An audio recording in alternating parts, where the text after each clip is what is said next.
Warning: the Not Real Art podcast is intended for creative audiences only. The Not Real Art podcast celebrates creativity and creative culture worldwide. It contains material that is fresh, fun and inspiring and is not suitable for boring old art snobs. Now, let's get started and enjoy the show.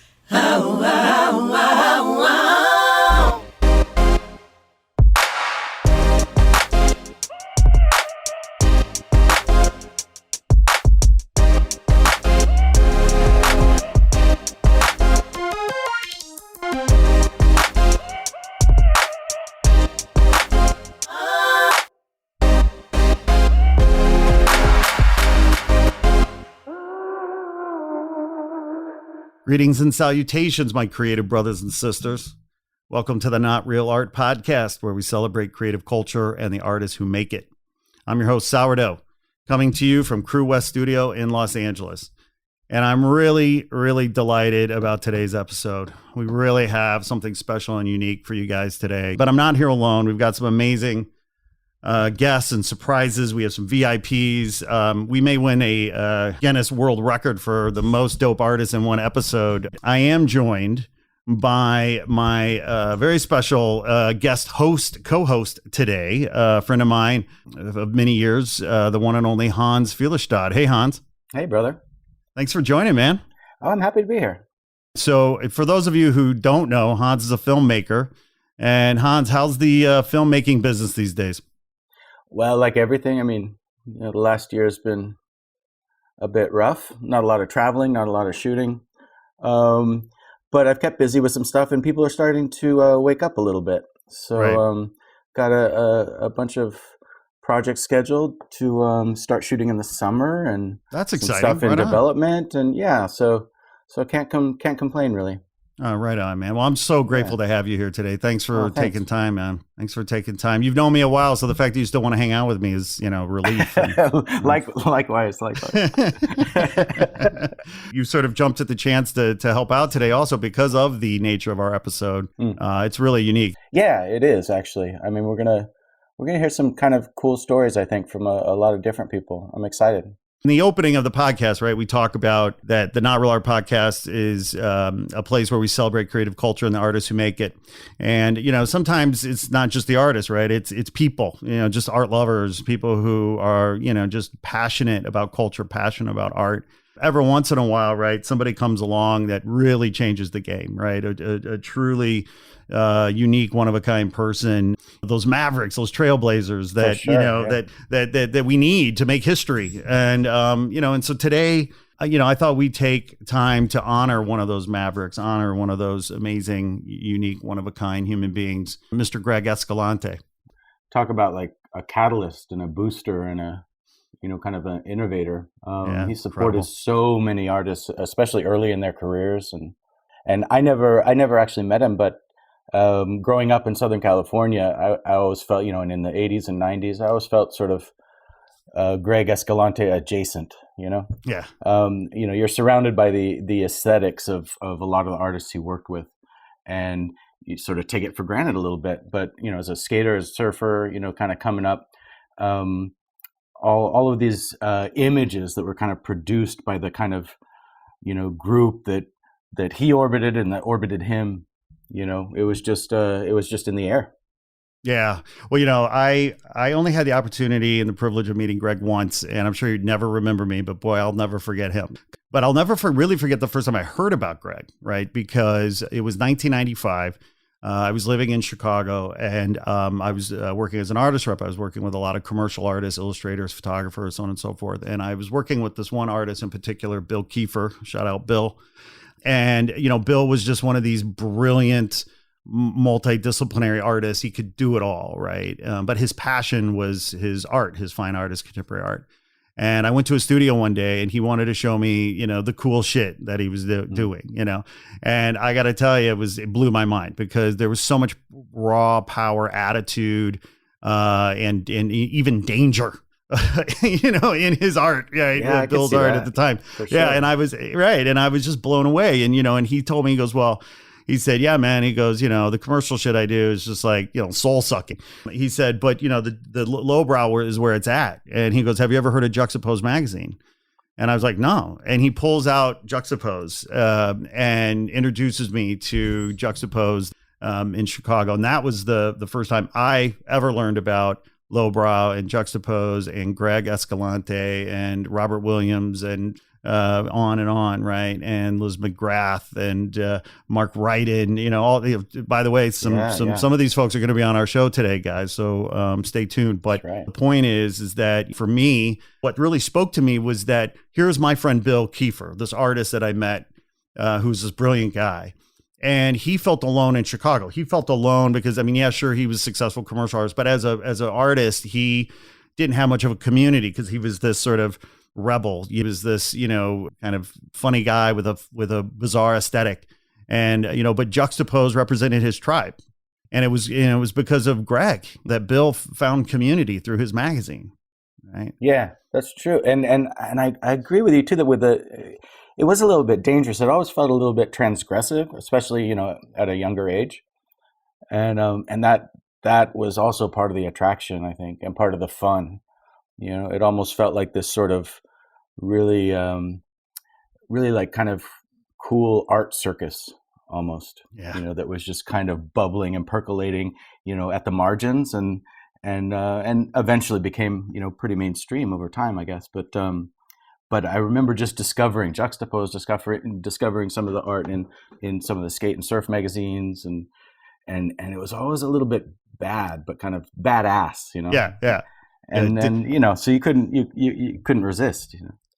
Right. Well, it's the art that mom and dad told you to stay away from. But of course, that's exactly the art that you want to go get, right? Oh man. Well, and I got to say, I'm envious. On a certain level, right? The idea that Greg's work and his life and the work of Robert and so many artists, could touch the lives of a kid who grew up in Milwaukee, Wisconsin, and then moved to Chicago. How many other kids across the country that didn't have a home or community for their art, the Juxtapoz was their home and community, that connection to other folks just like them. And I think that's such a powerful, point of Greg's story and everything that, that he represented. But, here you were in Southern California, kind of on the front lines of this stuff. Like, boy, I'm envious. A little bit. Yeah. And people, sometimes it's hard to remember what it was like to not have social media and all of that, So, we really did rely on like indie record stores and surf shops and magazines, Zap Comics and Mad Magazine, we relied on some of these things that weren't so like kind of omnipresent in our lives. But when that issue would come, or when you got a chance to ride your bike to the surf shop and see what, the new Vans were looking like or something, that was how you kind of built your community, And it was kind of a different time. But Greg was right there doing the best with what was available to build community, and it was ultimately super successful. So his birthday is coming up, April 17th. So we just want to celebrate and honor his life and his work. And of course, as we've already confessed, like we, sadly didn't know Greg that well, but loved everything he represented in his work and so many of the artists that worked with him. And so for today's episode, wanted to invite some of Greg's, closest friends and colleagues that worked with him over the years. And while we have over 50 people who have sent in audio recordings and birthday wishes for Greg, and it's kind of like the who's who of the lowbrow art movement. I'm, delighted and honored that we have all these amazing folks. But everyone loved Greg, and they stepped up. That's what it was about. It's not about me. It's about Greg. It's not about Not Real Art. It's about Greg. People love Greg, and they wanted to show that love, and that was an amazing thing. So we've got a lot to cover today. But you and we can't do this alone. No, we cannot. We had to bring in the experts, right? We had to bring in two folks who really knew Greg and knew him well, and knew him not just as a colleague, but as a dear friend. And so with that being said, I want to welcome his former director, Wendy Sherman, as well as his dear friend and colleague, Heidi Johnson from Hijinks PR. Hi, Wendy. Hi, Heidi. Hey, Scott. Hi, Hans. Hi. Hi, Scott. Hi, Hans. Hi, Wendy. It's always smart to invite smarter people to have a conversation with, right? I don't know if it's smarter. Right. Well, where I'm concerned, that's not too hard, but Wendy and Heidi are brilliant. Don't get me wrong, but it's great to see you guys. Thanks for coming. Thanks for having us. Yes, thank you, Scott. To be celebrating Mr. Escalante's birthday. He's such an amazing force for everyone, including myself.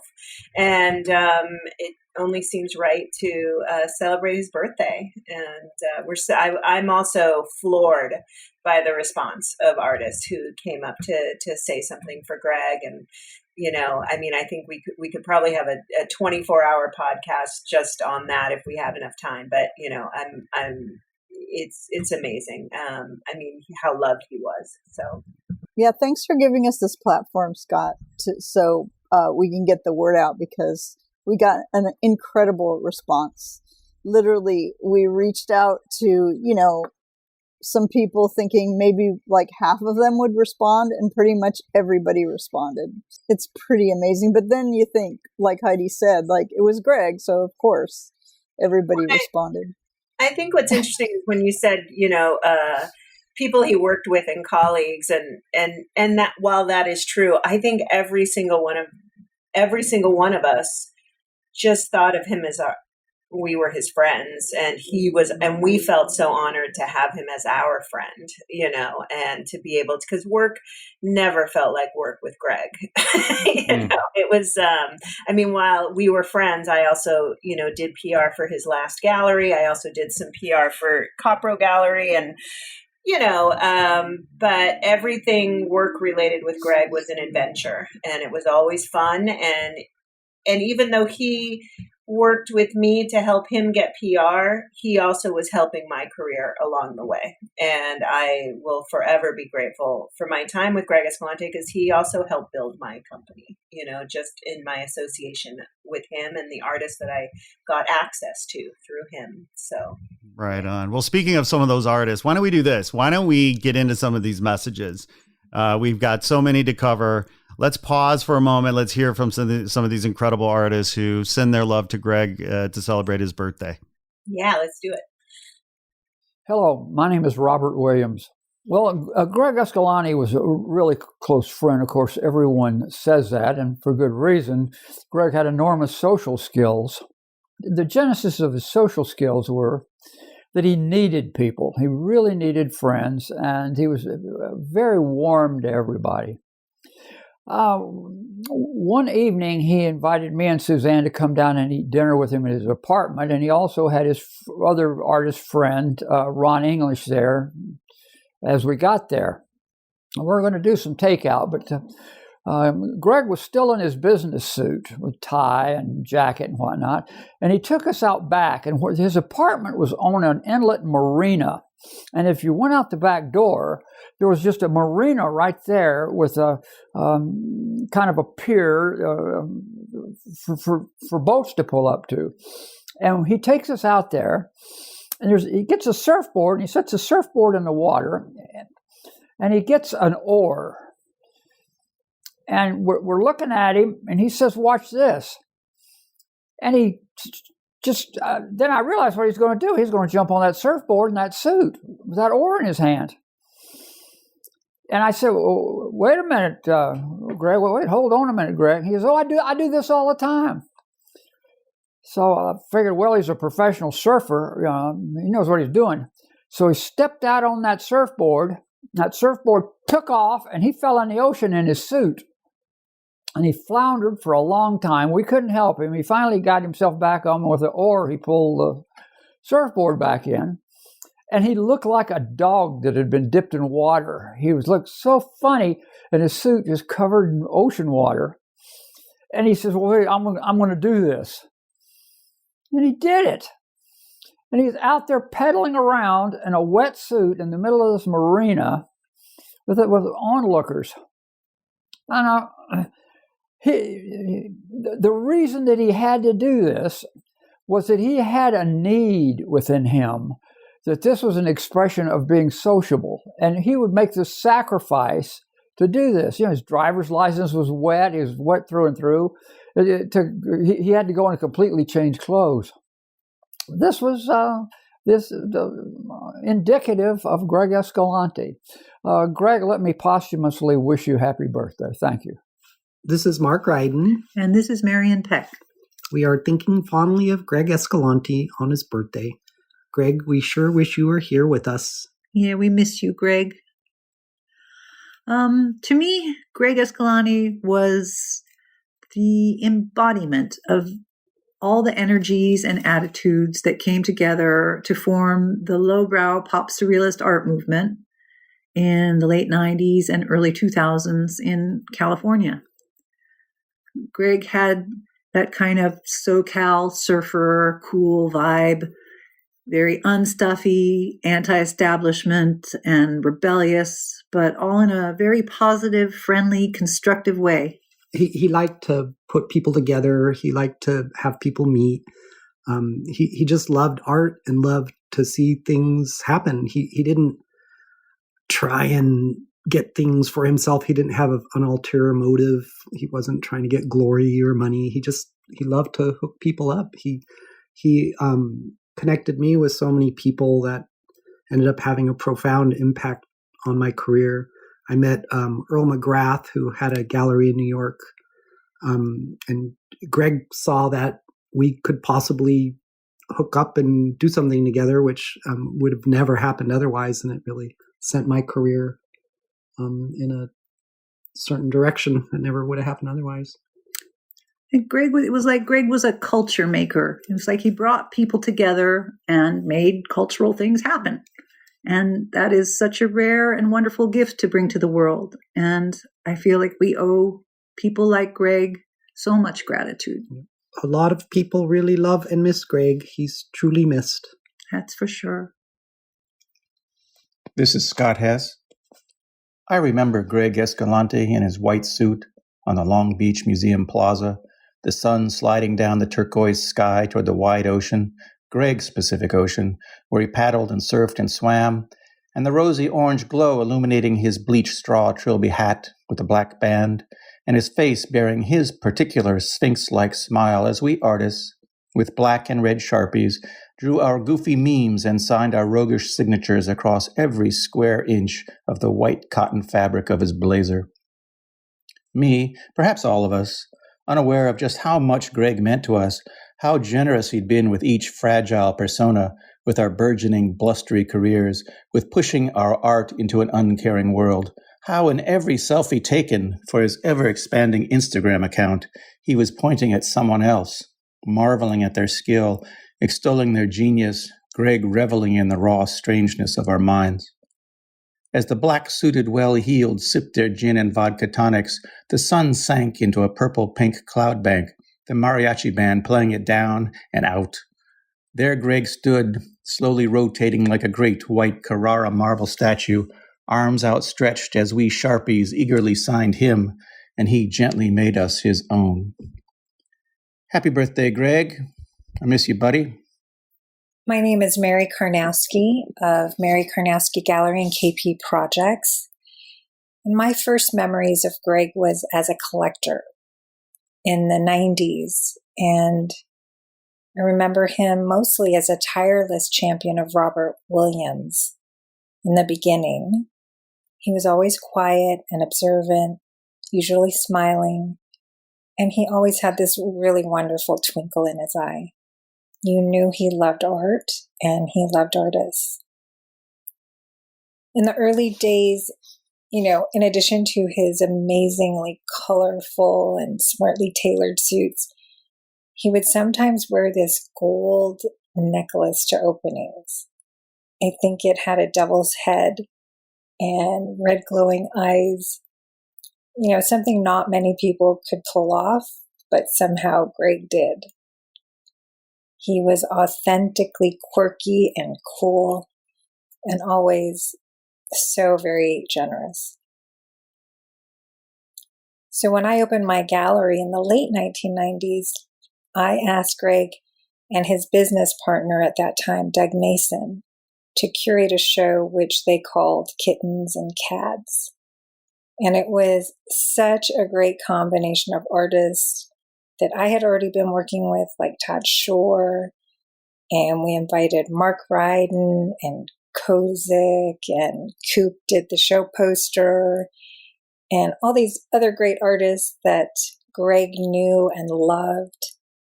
So this was a time where it was just this great celebration and a really amazing formation of this movement of lowbrow that was starting to rise. And even after Greg opened his own gallery a year or two later, he continued to bring people to my gallery to show them work I was showing. And every time Fausto Vitello was in town, he brought him to the gallery with other great people like Craig Stesick. And we went out to lunch and talked about this lowbrow art movement and how important it was. He was always inclusive, and I don't think at the time I realized how much Greg was doing behind the scenes for all of us, whether it was as a collector and buying artwork from us, as a gallerist, as a board member of a museum, or being this person behind the scenes that was putting a complex puzzle together with Fausto and Robert to create this monumental magazine called Juxtapoz. Or even as a friend that was probably singing our praises even when we might not know it. Happy birthday, Greg. We appreciate you. We miss you. And we are here pressing forward in honor of you. Hey, this is Camille Rose Garcia wishing Greg Escalante a very happy birthday. I think the first time that I met Greg was at Lalou's gallery, and I don't know if I'm remembering this correctly, but it seemed like he was wearing a yellow suit, a tailored suit with bacon on it. I may just be making that up. But Greg, I think, realized before I ever did that I was part of a movement, a Los Angeles art movement.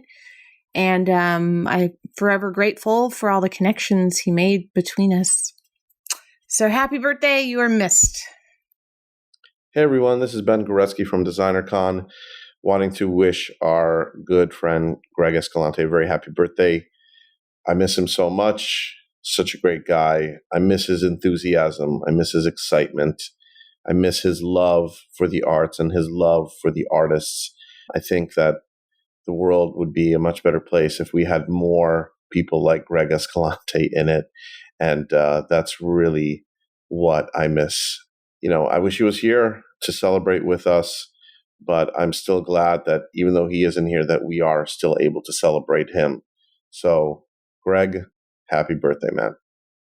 Hi, my name is Paige, and I was gallery neighbors with Greg on Chungking Road. And we are here to say happy birthday, Greg. We miss you.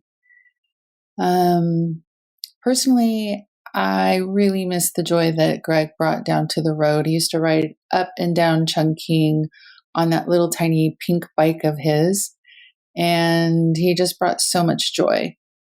So happy birthday, dude. This is Josh Agel, but I'm probably better known as the artist Shag. I want to wish Greg a happy birthday. Greg was one of the most inspiring people I've ever met. He'd call me up in the afternoon with a crazy idea, and we'd go for it, and something really great would happen. He was always very supportive of my career as an artist, but also as a friend. He's the guy who got me back into surfing after having not done it for 25 years. You know, he called me up one day and said, let's go. And I did. And I still do it 2 or 3 times a week because of him. So without Greg, I would probably be a fat, flabby old man. So thank you, Greg, and happy birthday. We really miss you. Hi, I'm Shepard Fairy, and I want to wish Greg Escalante a happy birthday. I knew Greg for at least 20 years, I'd say, from the time the Capra Nason Gallery was over in Culver City. And I really liked a lot of the shows that they were doing. I remember being a bit intimidated, but meeting Greg and him being super friendly to me back in maybe 99 or 2000. And I knew of Greg because he was one of the founders of Juxtapoz Magazine, which really changed the art landscape for a lot of us and made us seem a little bit more legit. And I've always been grateful for that. But over the years, Greg and I would run into each other at art shows. He would email me, he would text me, and he was always just there with a kind word to cheer me up. I don't know whether all artists are maybe a little bit filled with doubt, and each criticism hurts 1,000 times more than each bit of praise. But Greg would see something that he liked, mural, take a photo of it. When an article about me would come out in Juxtapoz, he would send a short video of him flipping through the magazine and giving the thumbs up. Right before Greg died, he dropped off a pair of pajamas that said "Love, Honor, and Obey" as a little gag gift for me. He was just always a thoughtful friend, and he's missed. Thanks for everything you did for the art scene and for me, Greg. I appreciate it. Hi, this is Shayna Neese-Dambrot. I'm an art critic based in Los Angeles. And we're gathered here today to wish our dear departed friend Greg Escalante a happy birthday. He would have been 66 today. And I'm sure there would have been a lot of fantastic jokes about getting your kicks on Route 66. Even now, as sad as I am to think of how much I miss him, his memory never fails to bring a smile to my face. I guess I first met Greg in the mid-90s. I was starting my career as an arts writer, and I wound up writing for Juxtapoz, which, of course, he founded with Chaz Bojórquez and the inimitable Robert Williams just a few years prior. And yeah, that magazine changed the world, but it also changed my life and the trajectory of my career and my perspective on art history. And I was grateful for that always. And then 16, 17 years later, here comes Greg, sashaying back into my life, taking a space on Chungking Road. And I got to see him every day and witness the amazing community that he gathered and nurtured and supported, of collectors, of artists, of just curious people. He had he was a real force of nature. He had a kind of gravitational pull all his own, and I miss him every single day. And I'm so glad to have this opportunity, although if I had one wish, it would be to be able to do it in person, to wish my friend Greg a happy birthday. You were a bright, shining light for all of us here in Los Angeles, Chinatown, and Chungking Road is just not the same without you.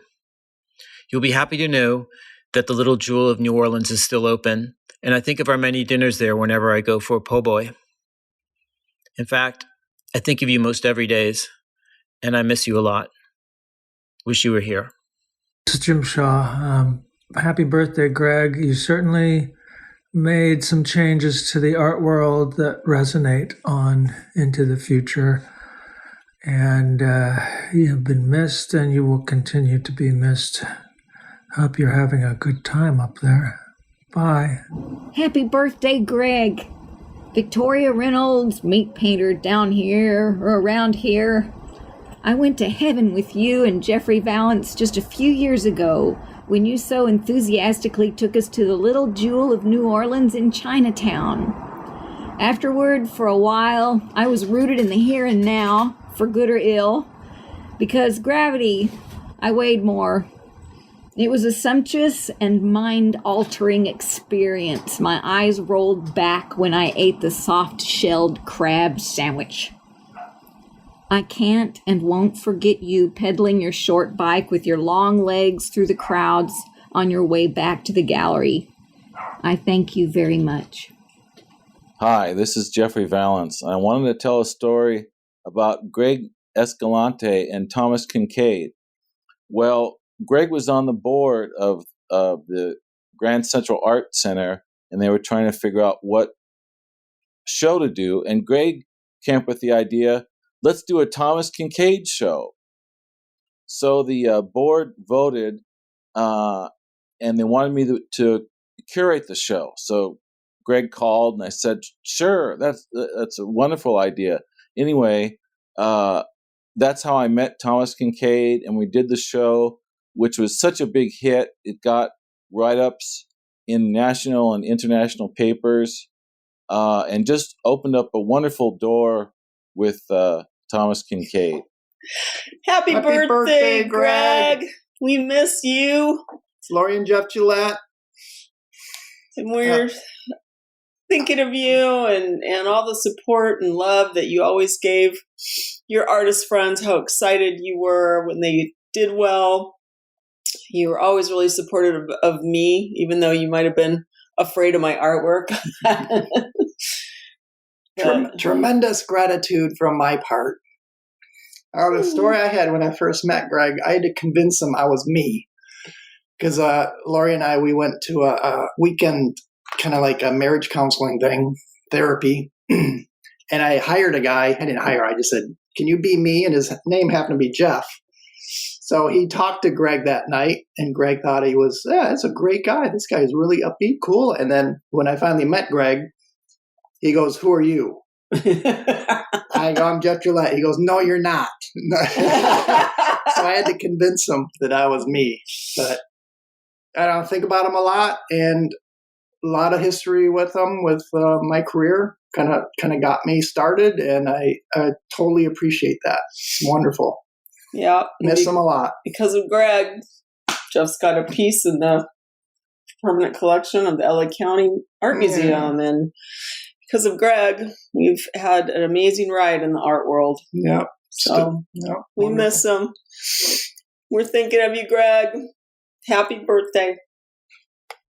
Hello, my name is Elizabeth McGrath. I met Greg through Gary Pressman when I was about 19, and he and Greg and Doug were curating art shows at places like Bahukas and the Key Club. And at one of these art shows, Gary asked my band to play.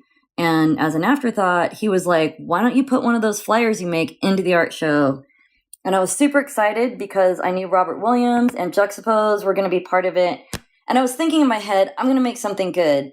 And I made this diorama called The People Farm. And there was like a giant ant putting tiny people into an ant farm. And inside the ant farm, all the people were like killing and eating each other and giving birth.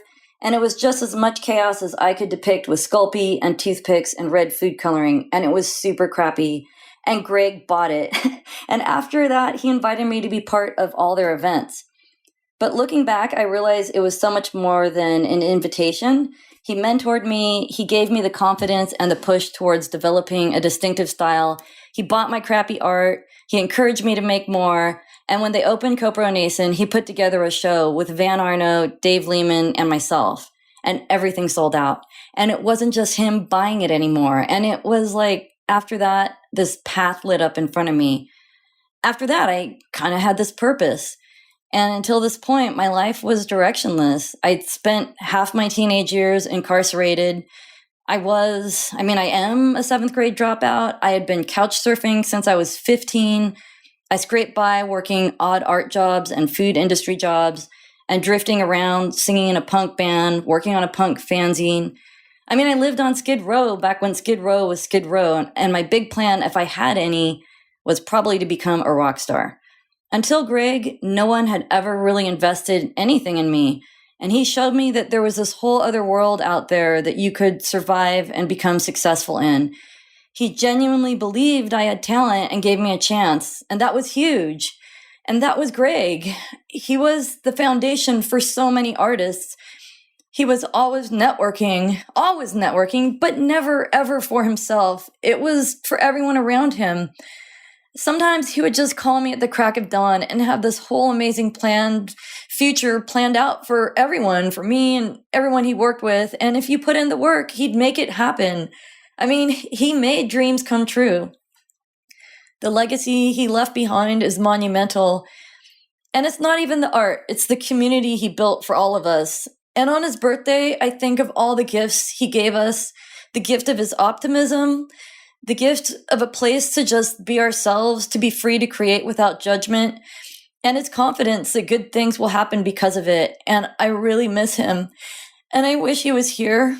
And I wish he was here in person for us to wish him happy birthday. And if there's some sort of afterlife and you can hear me, Greg, happy birthday. I really, really miss you. And I hope wherever you are, you're having a good time. I'm sorry. Happy birthday. Hello, my name is Jorge Gutierrez, and I would love to wish Greg Escalante a happy birthday.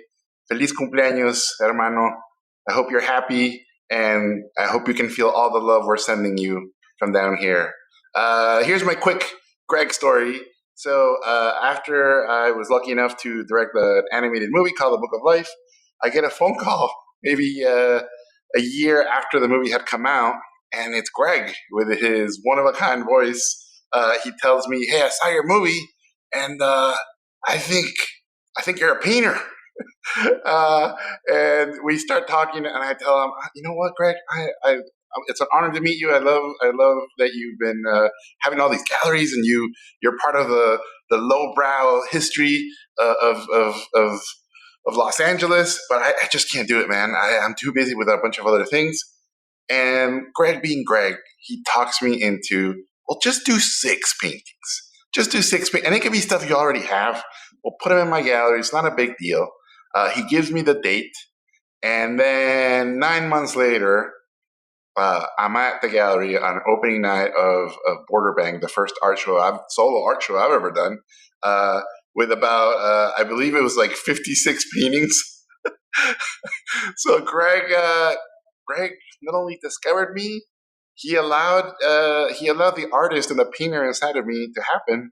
And for this, I will be eternally thankful. I joke with him that he was my art world papa because he gave me birth. So thank you, Greg Escalante, and thank you for believing in me. Well, there you have it. Wow. That's amazing. I feel like we should all have ice cream because Greg wasn't a drinker or a pot smoker. Although I do have 2 stories that he did get drunk with me once and he did smoke pot with me once. But You're a bad influence, Heidi Johnson. But he loved his ice cream, and when he was in Chinatown, every day he'd try and get down to Scoops and get his ice cream.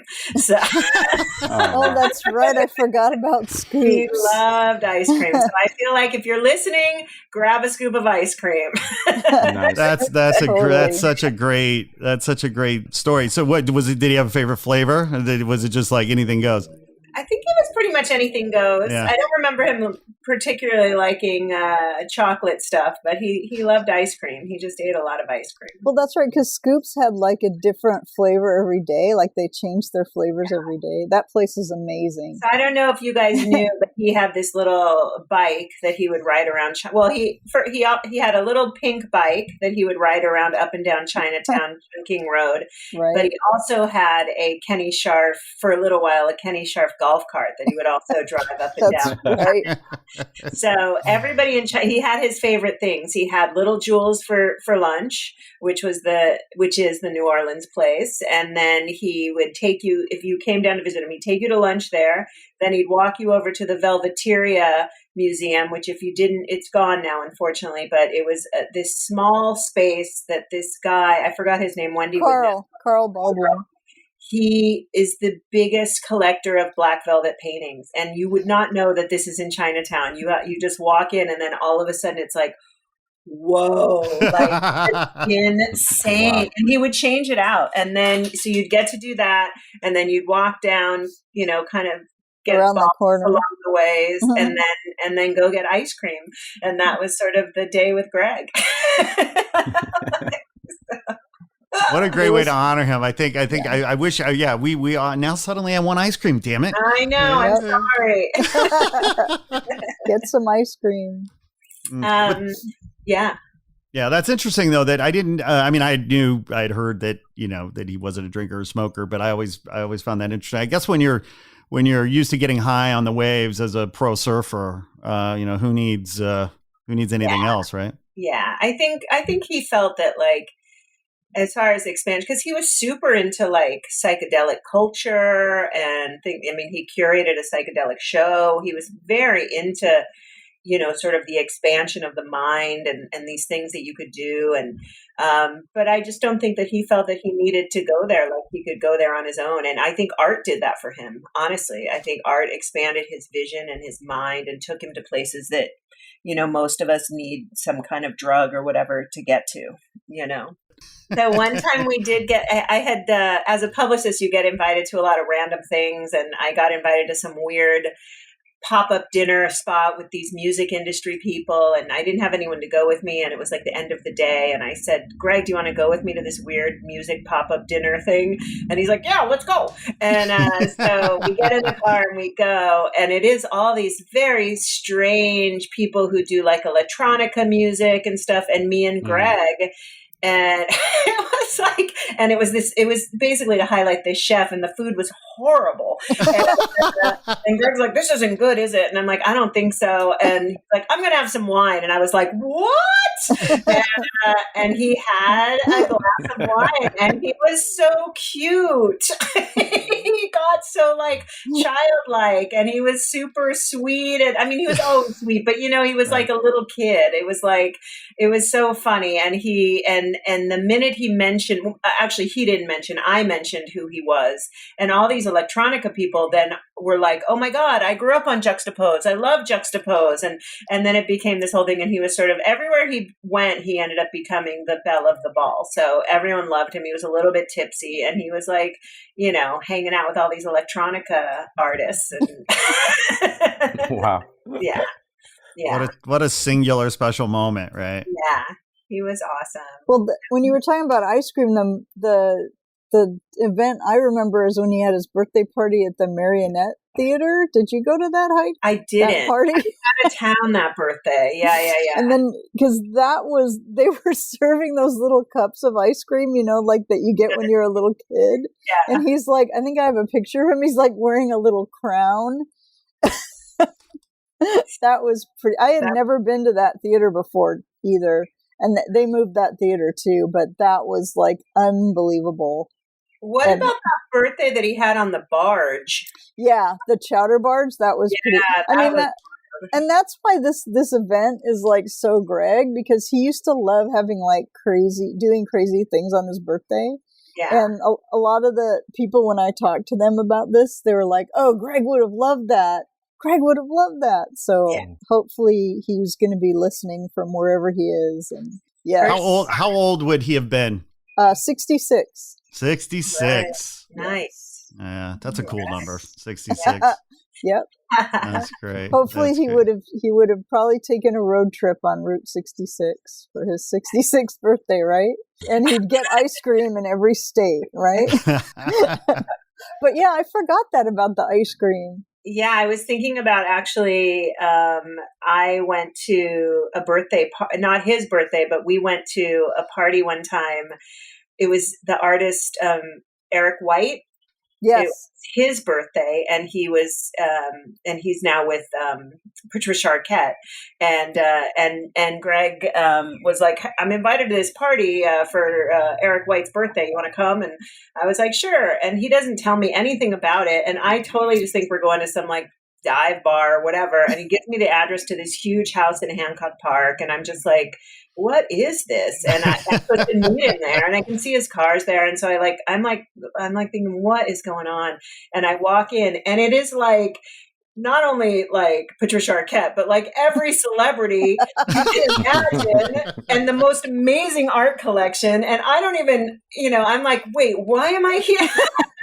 And it was like an intimate dinner party, and it was this awesome thing. It was so fun though. And I ended up getting seated next to Ted Danson, who my uncle was one of the Cheers producers and writers, but my uncle's since passed away, and I wasn't going to say anything. I'm like bashful or whatever. And Greg immediately was just like, "Hey, Ted Danson!" Like, and it was just this joyous occasion. It was really fun. Wow, I never heard that story. Yeah, it was a good one. You got some like secret stories hiding away there. We had some adventures. I guess. Yeah, Who yeah. knew? Yeah, we had a good time. Whenever Greg would say, just get in the car, we're going to go go do a studio visit. You just didn't say no. You just were like, Right. okay. Yeah, so. I think artists, I remember a few times, one of my, when I was, building my business and everything, and one of my nuggets in my pocket when I would, try and, make contact with new artists and stuff like that is I would be like, I'm going to bring Greg Escalante over for a studio visit. And I mean, and he didn't mind. He'd be like, use me all you want. And so I remember like going to like young artist studios, who were just kind of coming up and being like, and here's Greg Escalante. And they would just be floored. But it was never, like we went in there one way, but by the end of it, Greg was always so caring and gave advice and always had some thing for them to follow up with him with. Do you know what I mean? Like he would actually create a situation that you would have to follow up with him or check in with him. So you never felt awkward in circling back to him or anything like that. And I just thought it was so generous of him to do that with his time for artists and to just always be available. And even if it wasn't his type of art or his scene or whatever, he was happy to give his opinion or share some advice. And I just thought it was I just was always amazed at his generosity in that way, because all of us are always so hurried and don't have time, and you know what I mean? And he never seemed to be on that sort of wave, of like too busy for anybody, That's actually a great segue, Heidi, to pause and hear from some more artists, people that want to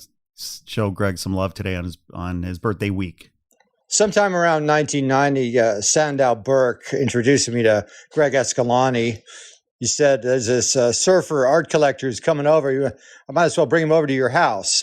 Greg Escalante showed up at the door of my studio, and most collectors act like they own the joint when they walk in your studio, but Escalante walked in like he owned all the art in the joint, or at least he wanted to. So he looked around my studio and really liked what he saw, and he was really enthusiastic. I get a lot of people that come to my studio and they look at the paintings and they grump and they gripe and they say they wish something was different or the price was different, or Escalante just took it just as it was and didn't argue about the price. In fact, I could tell that he wasn't even bargaining for paintings. It's that he wanted artists to get as much money as possible, and he wanted to reward them for their work by not hassling them over price, which was a great relief.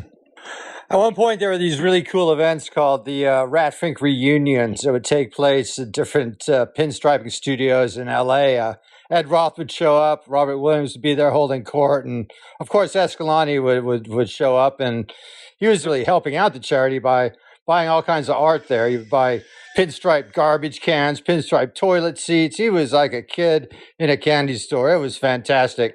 So I remember sitting with him in the sun and listening to some under-rehearsed rockabilly band playing and smell of spilled gasoline on the hot pavement. And I turned to Greg and I said, man, this is a bunch of shit. These people are so boring. And he looked at me and he said, you think this is boring? You should go to a bond salesman convention. So Greg was really enthusiastic about stuff, and he had a sort of contagious enthusiasm that was really welcome in the art world at that time. Escalante was really an art-centric kind of guy. I think that he really liked to identify himself first and foremost as a art collector, and hell, he even managed to get himself on the board at the Laguna Art Museum. So he wanted to be an art administrator. He wanted to get really deeply involved in the art world, not just as a collector and appreciator, but he wanted to get things done with the different institutions and so forth.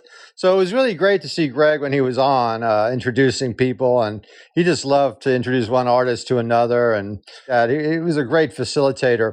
But what was really interesting was to deal with Escalante when he wasn't in the art element or anything. He was just a regular dude, and that was really wonderful to see. And at one point, Dr. Liz and I went over to his place in Seal Beach, and he encouraged us to do some paddle boarding. I was kind of reluctant, but he got up there on the paddleboard and just took off, and I had no choice but to strip down to my underwear and get on that thing and just start paddling and find out where he was going. Even though I was in my underwear, I managed not to fall off or create any panic in that particular area of Seal Beach. And afterwards, we had Egyptian food, and it was just great talking about life in general.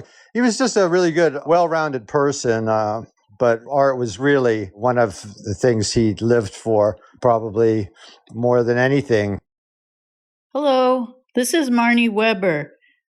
I wanted to say to Greg up there in heaven, a happy birthday, and we miss you very much. He was a big part of my life in the many shows that he contributed to and supported, and I miss his enthusiasm and sense of fun, and it was always great running into him at the shows. And one thing that made Greg stand out in my mind was that he was so supportive of women and women artists, and to me, I felt like he didn't put the men over the women. It was all equal in his eyes, and he always asked me what I was working on, and he was always so happy and enthusiastic and joyful about art.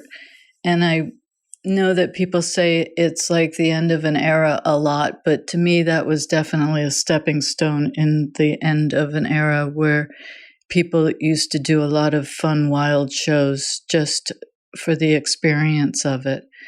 So I miss Greg, and I hope that he's doing his art shows where he is now. Hi, this is Natalia Fabia, a fine art contemporary painter from Southern California. I would love to wish Greg Escalante a happy, happy birthday, a happy 66th birthday. I miss you, Greg, every day. Greg was a huge influence in my life and in my art career. He was just always so welcoming. I met him in college, I think. I was going to Art Center. He bought a couple of my paintings, and I don't even know if he really actually liked them or if he knew he was helping me out because it would help pay my rent. And along the years, Greg always introduced me to different artists and gallerists and just fun people. He was always bringing people together, never wanting to take any credit, always putting together art shows and buying work. He was just such a great friend, a great person. I love his energy. I love his outfits. I miss his colorful suits. And yeah. Love you, Greg. Happy birthday. Hello, my name is Timothy Robert Smith, and I'm here to wish Greg Escalante a very happy birthday. I miss you, buddy. It's been a long time. Greg found me around 2012 when I was a student. I was making trippy figurative work kind of based on perspective. Same stuff I'm doing today, but I just started it, and Greg saw potential, and it's really because of him that I got anywhere in the art world. I mean, he helped me out. I had nothing, and he got me a solo show, 2 solo shows, a co-pro, and then interview in Juxtapoz, and eventually a museum show. And yeah, he always had my back. Like, he was always really pushing what I did, and I'm so grateful for that. We always had really good conversations every time I went to an art show. We'd always hang out and talk. We had some really trippy conversations, actually. There was one time that I painted him, and it was in a painting called "In the Event of All Things to Be or Have Been Being Now," and it was just a painting about all time and space combined into one moment. But Greg was in the center of the painting, and he was holding a stopwatch. And the stopwatch was there were motion lines around it, showing that it was spinning in all directions at once, just going haywire. And, to Greg, the painting had a totally different meaning. He came up to me once during an opening, and he said, "You know what this painting is about, Timothy? It's about a guy that doesn't have much time left, and he's trying to figure out how to spend the time that he has. And yeah, it was a very interesting conversation, and not a lot of people know that story, so I figured I'd tell it now. But anyway, happy birthday, Greg, and I appreciate everything that you've done for me, and I really miss you. I'm Michael Knowlton from Stinson Beach, and I want to wish my old buddy Greg Escalante a happy birthday. Greg, wherever you are, we all love you, and we miss you every day. I believe that Greg had his best work ahead of him as he was just hitting his real stride in his life's work. I wish that somehow he could have gotten through that dark period and showed us what he was really going to be doing.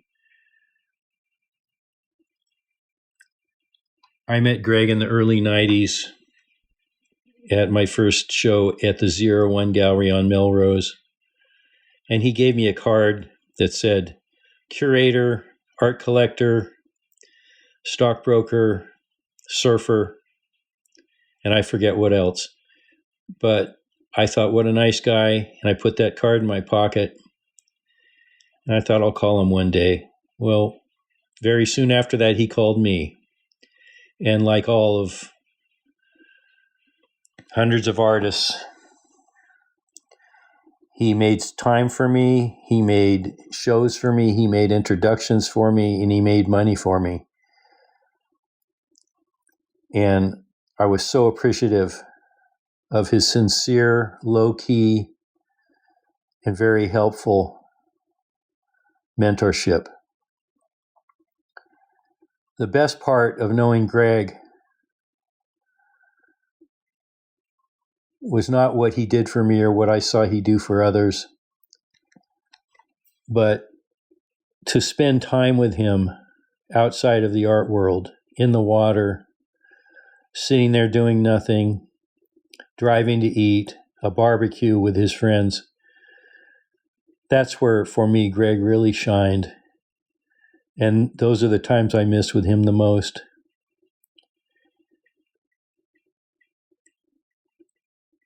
Greg, I love you. Happy birthday, brother. Hi, my name is Enzia Farrell, and I'm an artist. I met Greg about 30 years ago through fellow artist Sandow Burke. Greg introduced me to my husband, Chris Sardellis, a surf buddy of his who later became a respected surf photographer. We live close to Greg, and with all our mutual interests and friends, and also because I cut his hair every month, we saw Greg a lot.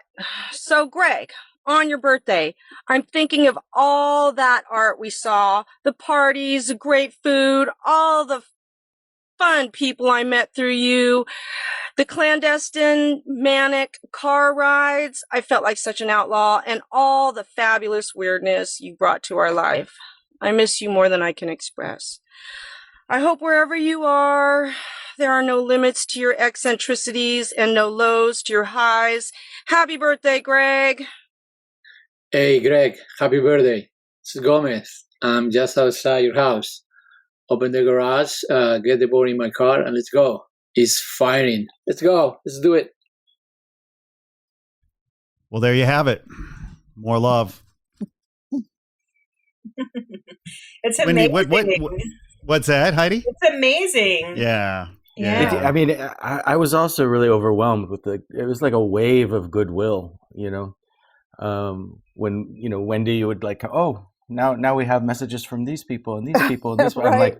I'm like, really? Wow. All right. Cool. And it struck me that sometimes, it feels like art kind of makes you feel less alone, and music as well, and as creatives, as creators of, as artists, you also can kind of sometimes feel alone in that space as well, right?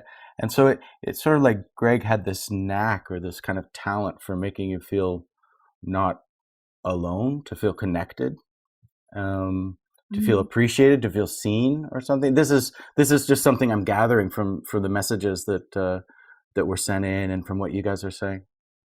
Yes, for sure. I mean, he definitely made you feel, I don't want to say like, oh, he made you feel important. He just made you feel truly seen, and I think that's, and that's a real talent, not even all of us as open and as caring as we are.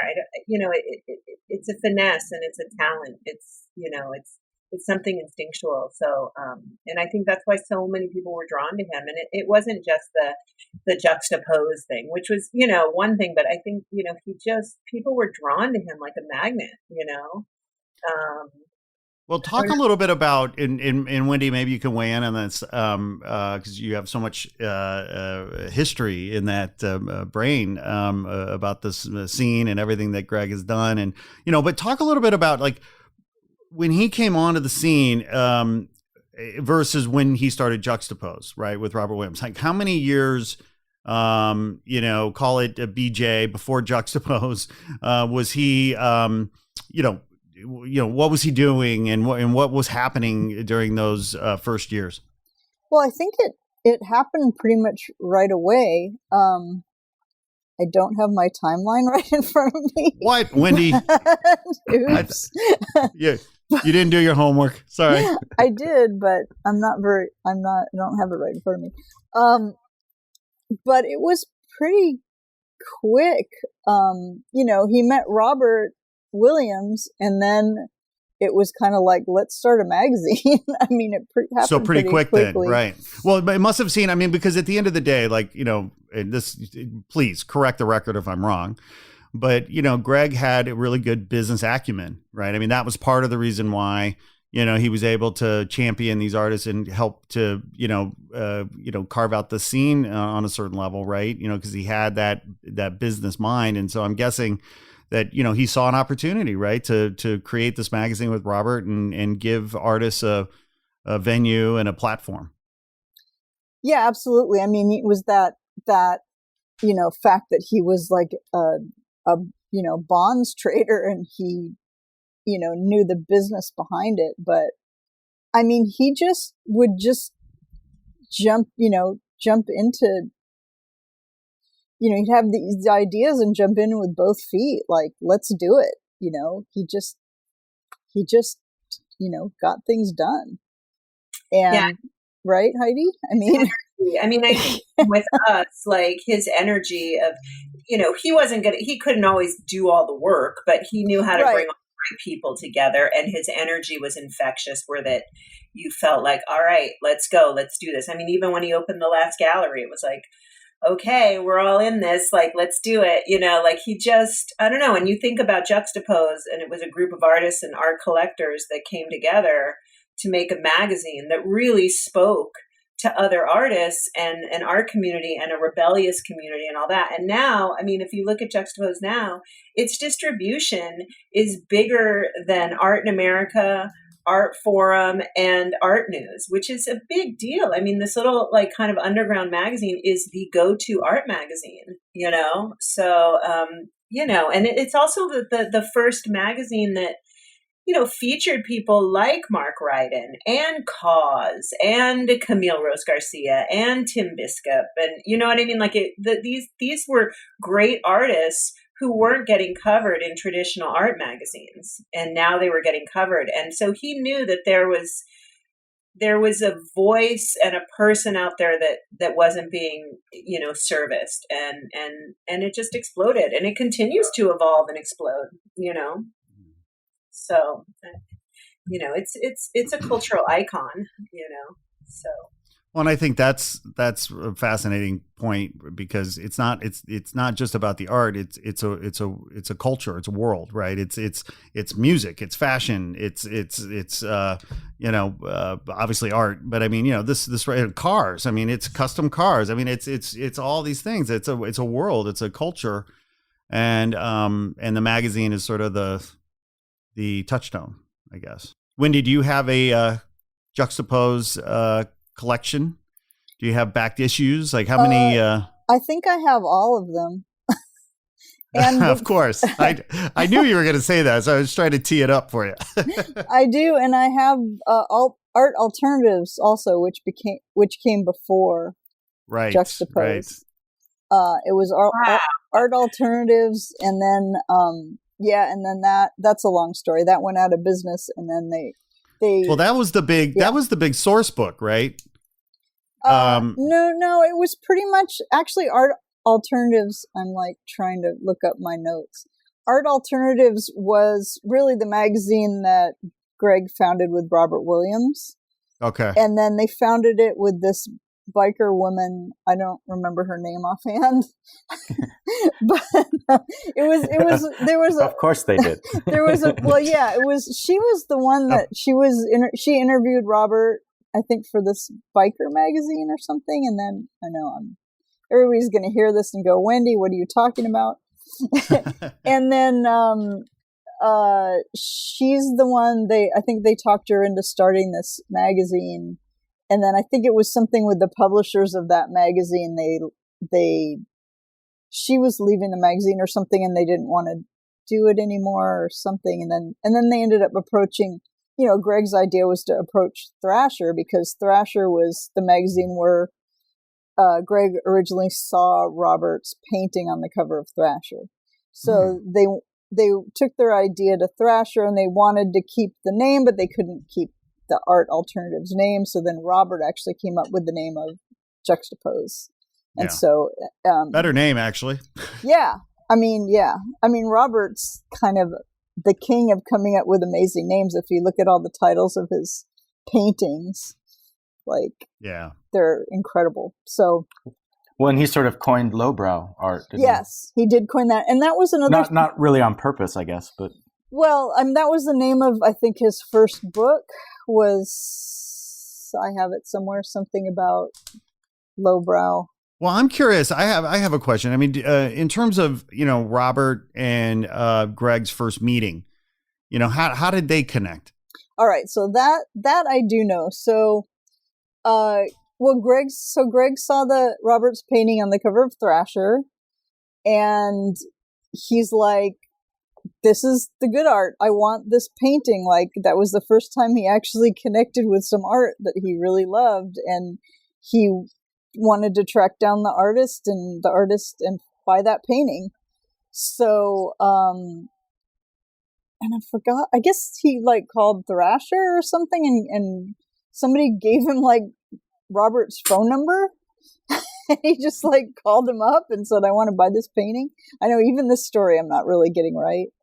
But, and Robert told him, well, you have to call my gallery. I can't sell you the art directly.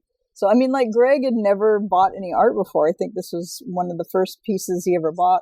And this is another thing that I'm getting different stories from other people, because I got a message from Robert Berman saying that the first piece of art Greg ever bought was a painting by Greg Gibbs from Robert Berman. So I don't know what the real story is, and we may never know, because I thought the second piece of art that he ever bought was a painting by Chaz Bojórquez from the 01 gallery. So I don't know. I'm going to have to get to the bottom of this as we start talking. Since Wendy, you mentioned Chaz, I had the chance to go to Chaz's place the other day, because he wanted to submit recording to, for this to wish Greg, and the love that Chaz has for Greg, was so apparent, and I mean, he was also very frank. He's like, you know what? I love the guy. We didn't always get along, but he made my career. He helped make my career.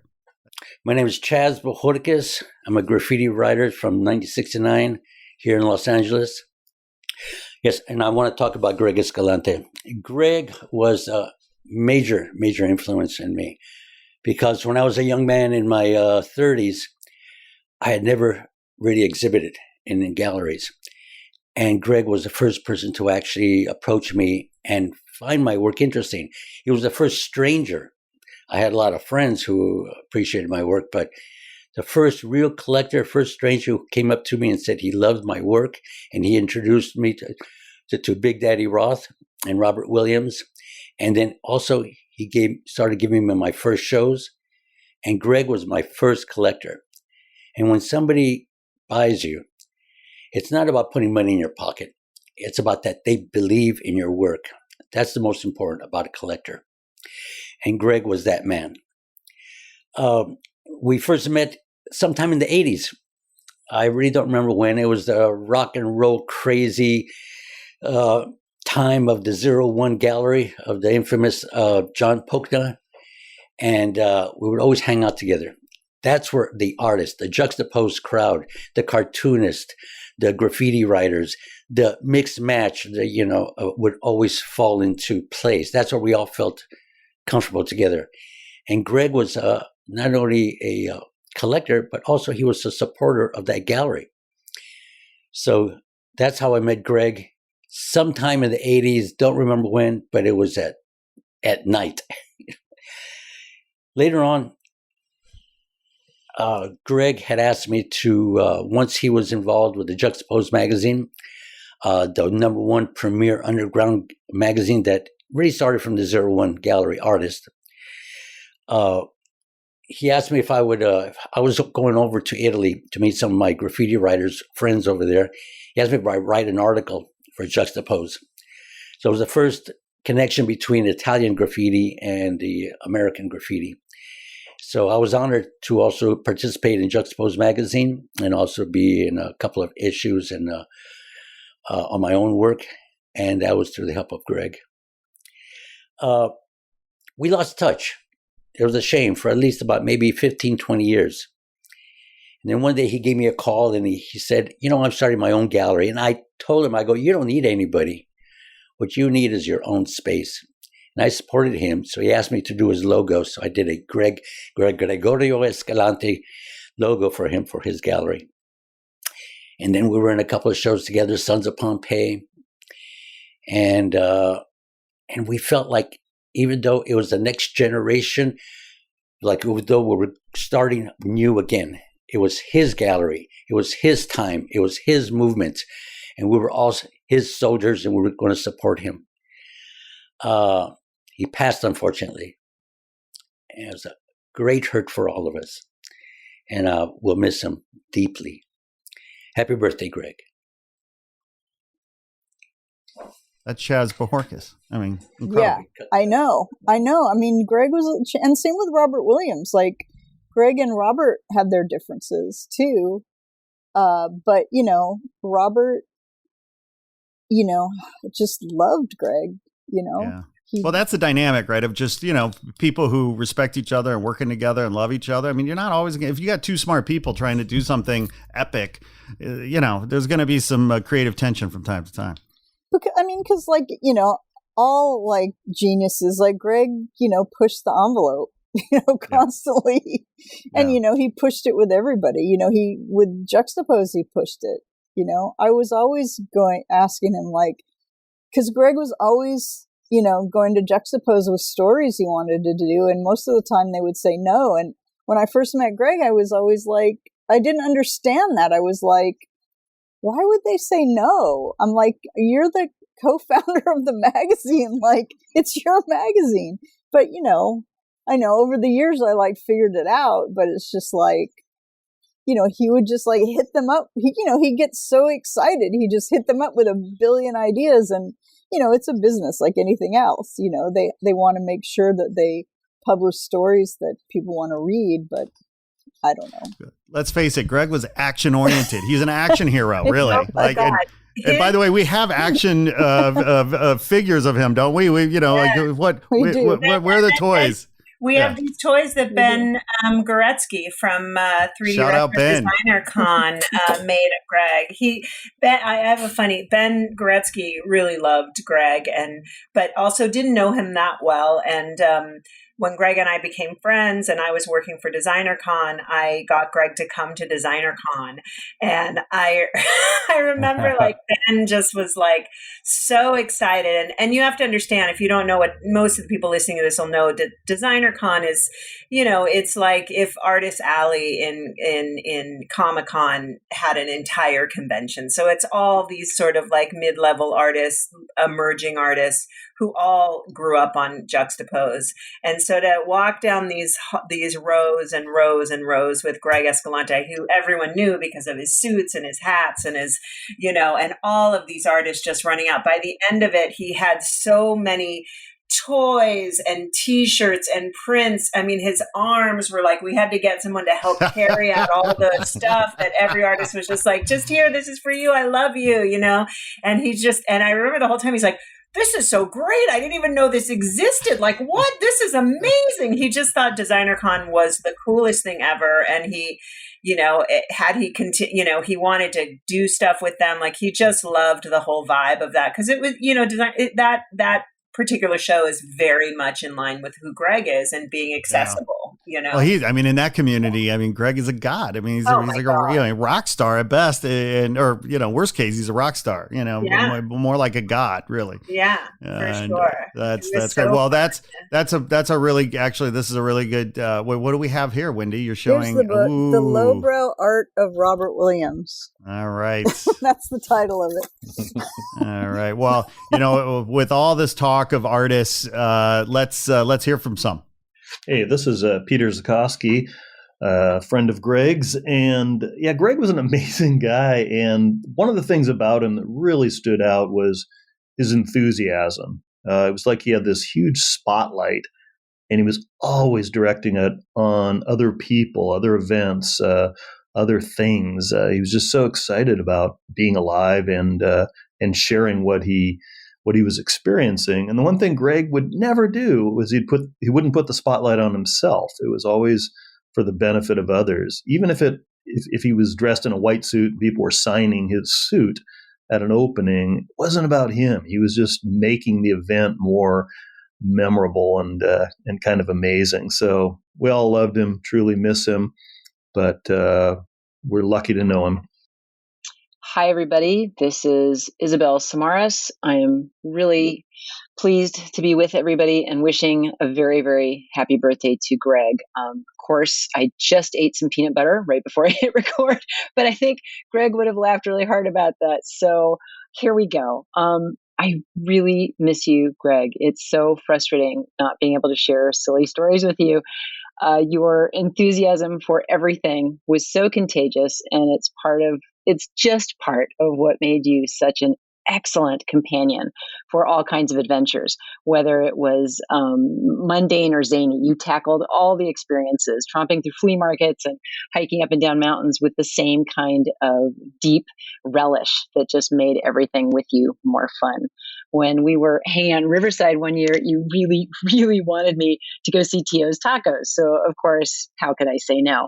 For anyone not familiar, Tio's is like a completely bonkers outdoor sculpture museum with tacos that was built by Martin Sanchez. And Greg, you were the perfect goofball guide to everything, as always, insisting that we pose for pictures, sticking our heads through every single one of the doofy joke plywood wooden cutouts. And you were just so game for anything. And you were such a fantastic booster of artists. And you loved sharing a good, tasty story. And you just made everything more fun. And I really miss you so very much. My name is John Gothold, and I had the great pleasure and honor to serve as a fellow board member with Greg Escalante at the Grand Central Art Center starting in 2001, when we were all asked to be on this board together for the next 10 years. And we did some just amazing, amazing shows together. And I guess I wanted to just say a little bit about Greg, personally. When I joined the board, most of the board members had all come over from the Huntington Beach Art Center, including Greg, and it was a little bit of a clique, and I was kind of the oddball Santa Ana guy. And I think the board wasn't really sure what to make of me. The founder, Mike McGee, had asked me to be a part of it and sort of put us together. And the first guy that I really connected with in a big way was Greg. I think there's a lot of reasons for this. We're about the same age. We both were raised in Southern California. But I think the biggest thing is that both of us grew up with a healthy appreciation for trashy culture. We both loved Big Daddy Roth and Rat Fink and Zap Comics and tattoos and hot rods and garage rock and roll. And these were just things that we just always grew up as kids loving. We also were guys that were wise guys in elementary school, got in trouble for mouthing off and, just being generally disrespectful. And I think that those are the things that Greg and I really, truly had in common. I think that what really bonded us probably was the first really big show that I got to work on with Greg was the Mark Ryden show that had its debut in January of 2002.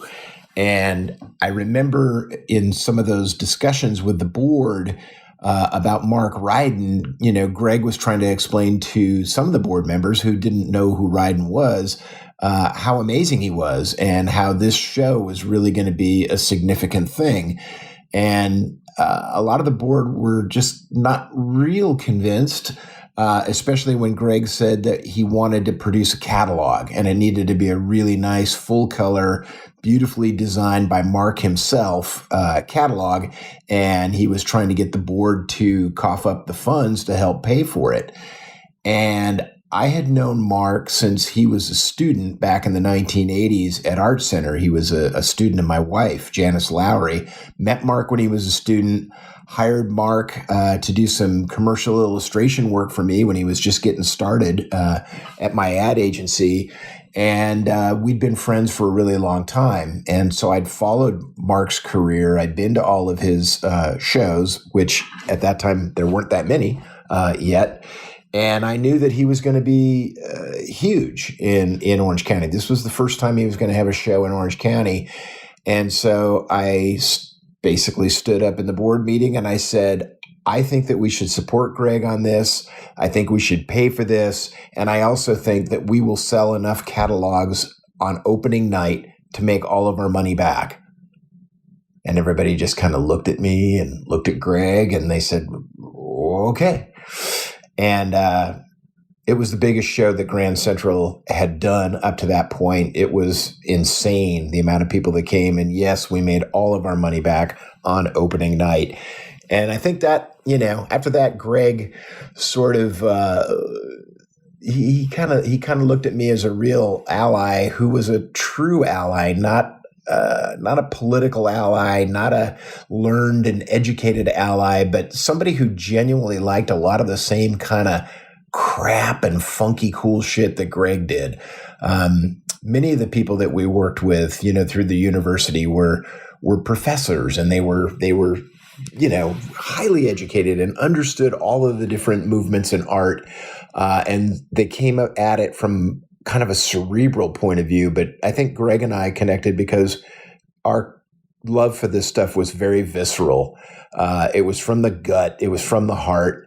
And I think that that's what really put us together. Had I been a surfer too, maybe we would have adopted each other as brothers, but that was one thing that we didn't share. But we sure shared a lot of other great things, and I miss this guy all the time. I think about you often, Greg. I wonder what kind of mischief you're getting in now. And I just want to send you happy birthday greetings, brother. I got to know Greg Escalante a little bit in 2014 when he spoke at the Representational Art Conference in Ventura. And then in 2015, I really got a dose of Greg. I attended an opening at his gallery in Chinatown where he was there in a white jacket that he was having people sign in Sharpies. And what got me going, what really excited me about that opening was that downstairs there was a showing of John Swihart's Instagram selfies of Greg.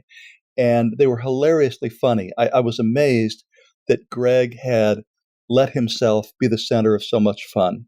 So I wrote about that show for the Huffington Post, put up the blog, and a day later I was driving on the freeway and my phone rang and it was Greg Escalante. And I don't know who gave him my phone number. I didn't know Greg well, but he called and he thanked me for the blog. And then what really stands out is we just talked for 20 minutes. I told him I was driving on the freeway, and he said, well, he could, hang up if it wasn't a good time. I said, no, let's chat. And he just asked me about myself, talked a little bit about his gallery, and he wasn't pitching anything. He was just being friendly. He wanted to reach out to me and be a friend. So we chatted for quite a while, and I just remember how unassuming he was. When he called, this is Greg, and I knew who it was. So I really understand, looking back, that he was someone that he liked people. He thought people were important. He made an effort to be friendly, and that made quite an impression on me, which of course came to mind when I heard about his passing. My name is John Swihart, and thank you for including me on this birthday tribute to Greg Escalante. I worked on a lot of collaborations with Greg over the years, and anytime you were involved on any project with Greg, you knew it was going to be a lot of fun and you were in for a wild ride. The collaboration I remember the most became known as the Greg Selfies. The way that started was I was commissioned to paint a portrait of Greg, and so we met for a photo session, and he was taking lots of different poses, and one of the poses he came up with was holding his cell phone up and smiling into it as though he was taking a selfie. I didn't use that for his painted portrait, but later I photoshopped it into the iconic photo of Lee Harvey Oswald being shot by Jack Ruby and sent it to Greg as a joke. And he went absolutely crazy over this and ended up posting it, and it was a big hit. And that started a collaboration that lasted for 4 years and resulted in over 300 images. And it was really a fun and fluid collaboration. It morphed into all sorts of permutations. It was sort of an alternate universe where Selfie Greg was present at all sorts of huge world events. He hung out with the Rat Pack. He hung out with Salvador Dali, even performed on stage with Anne Margaret, and had a family, an alternate family, and a love child named Baby Mofo, who was, even though he was in diapers, he was already wearing Greg glasses and a Greg hat. And Greg always wrote the captions for all these selfies, which are always spot on and I thought really hilarious. And so other artists started to contribute to the selfie Greg universe, including the Beast Brothers and Brett Crawford. And it was a blast. When Greg opened his gallery in Chinatown, he decided to have a show of the selfies, and it was very successful. The art writer John Seed wrote a real positive review on it, and a lot of the prints were selling. At this point in my life, I had had a painting career for over 40 years, and at the opening, lots of people came up to me and said that they were big fans of my work. And so I assumed that they were talking about my paintings, but invariably, none of them even knew I was a painter. And that sort of poked at my fragile ego. And when I mentioned it to Greg, I'll never forget, he just laughed and said, "Well, at least someone's finally talking about you." Like everyone, I was very shocked and saddened when Greg passed away. And a couple days later, an image came to me that I just couldn't shake. And it was of Greg taking one last selfie while ascending into heaven. I was nervous about posting it because I was worried that it would be seen as flippant and disrespectful, but I was greatly relieved when everyone embraced it and understood that it was meant as a deeply heartfelt tribute to Greg. I met Greg several times over the years because we would go to the same openings, same parties, everything else. But it wasn't until about 2007 when he came by my place for a meeting. And on the piano was a Calder wire circus sculpture. But this one had a chainsaw. And Greg was instantly curious about it and said, "What is this?" And I told him it was one of a series of forgeries of some of my favorite artists if they did chainsaw pieces. Greg said, how many do you have? I told him, there's 7 or 8. And he said, could you come up with 30 or 40? I'd like to show these. Cut to 18 months later, show at Grand Central Arts, a catalog, and it got named the OC Weekly Art Show of the Year. And all of that is due to Greg. Thank you so much, buddy. I miss you. Well, there you go. Amazing. I don't know how he found so much time to be so supportive to all the, you know what I mean? like there's only so much time in the day. Like, how does he? I was thinking about that, and I realized that he was so charming, and he basically had the time because he would put these things together, but he had everyone else doing a lot of the footwork. He had soldiers. He was the general. He knew how to, and you didn't mind because you just wanted to be in his presence. So I was thinking about like the gallery and me and Wendy and all those meetings we would have without him about how we're going to get all this shit done, and like, you know, and you know, it was a lot of work to get, you know, to do what he wanted to do. But he never seemed like it was effortless for him, you know. Well, that was his brilliance, is actually putting people together, connecting people, you know.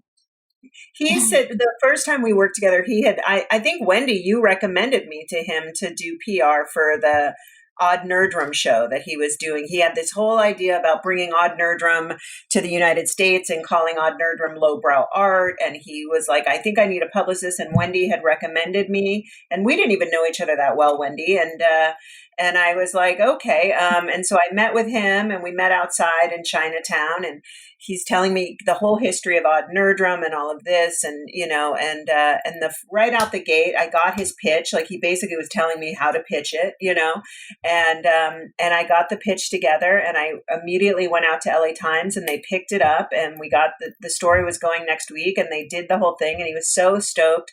And when it came out, he came up to me. He's like, "You and I are going to take over the art world."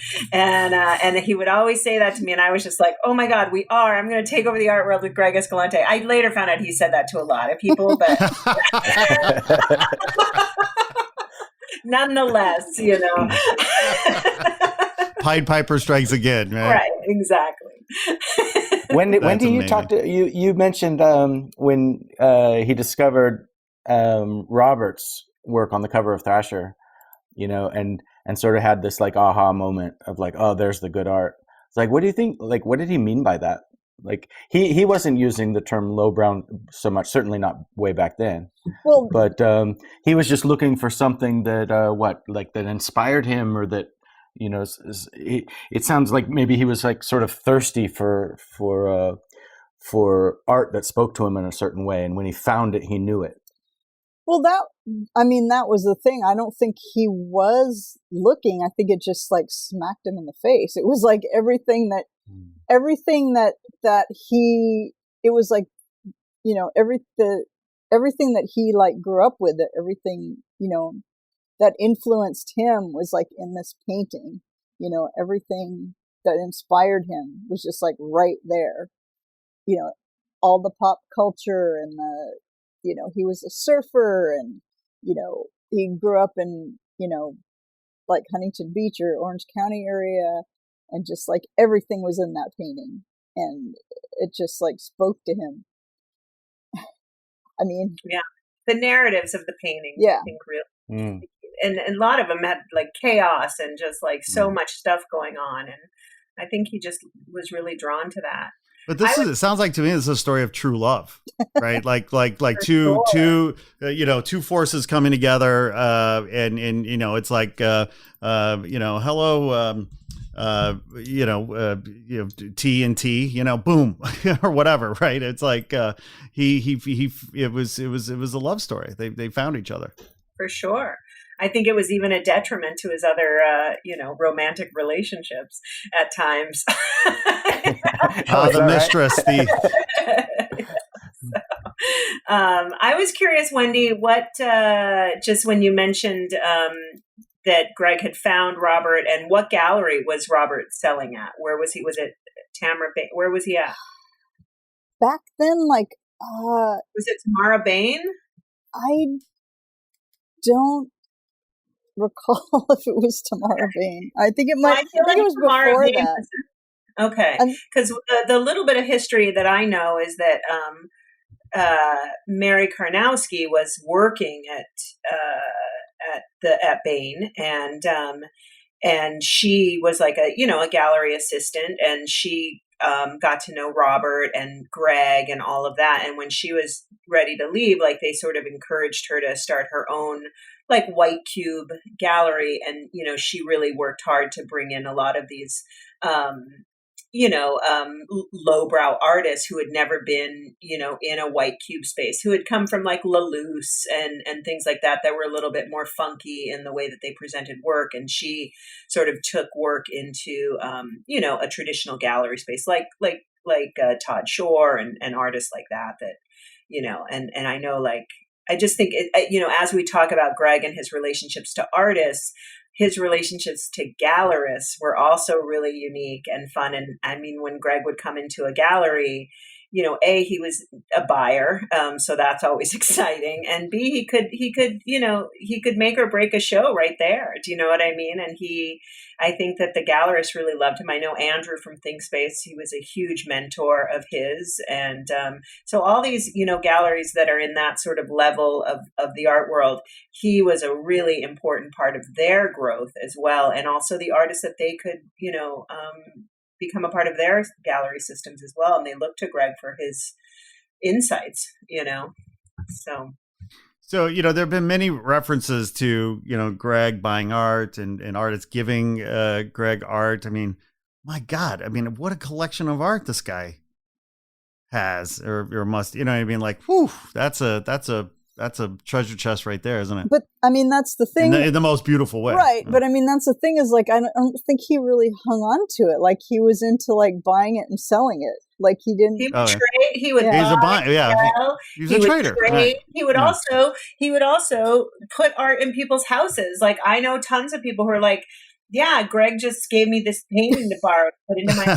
That's true. I mean, tons of people who are like, yeah, Greg just gave me. I have my Jacob Patterson, who works with me, who was with Think Tank Gallery. He told me that he was doing a real rough pop-up gallery down at a swap meet, like way down in East LA, and it was going to be this like art pop-up. It was pretty, rough, and for an art gallery space. And he asked Greg if he could borrow a couple Shepards, a Shepard and a Chaz. And they, with no problem, Greg just let him take those pieces down to the swap meet and for this pop-up art show. Amazing. And Jacob said to me, I'll never forget, like, I felt so like it was the first time someone trusted me with something so important. And it really instilled in me that I could be trusted with this kind of work. And I just thought that was so cool, Yeah. He was like that.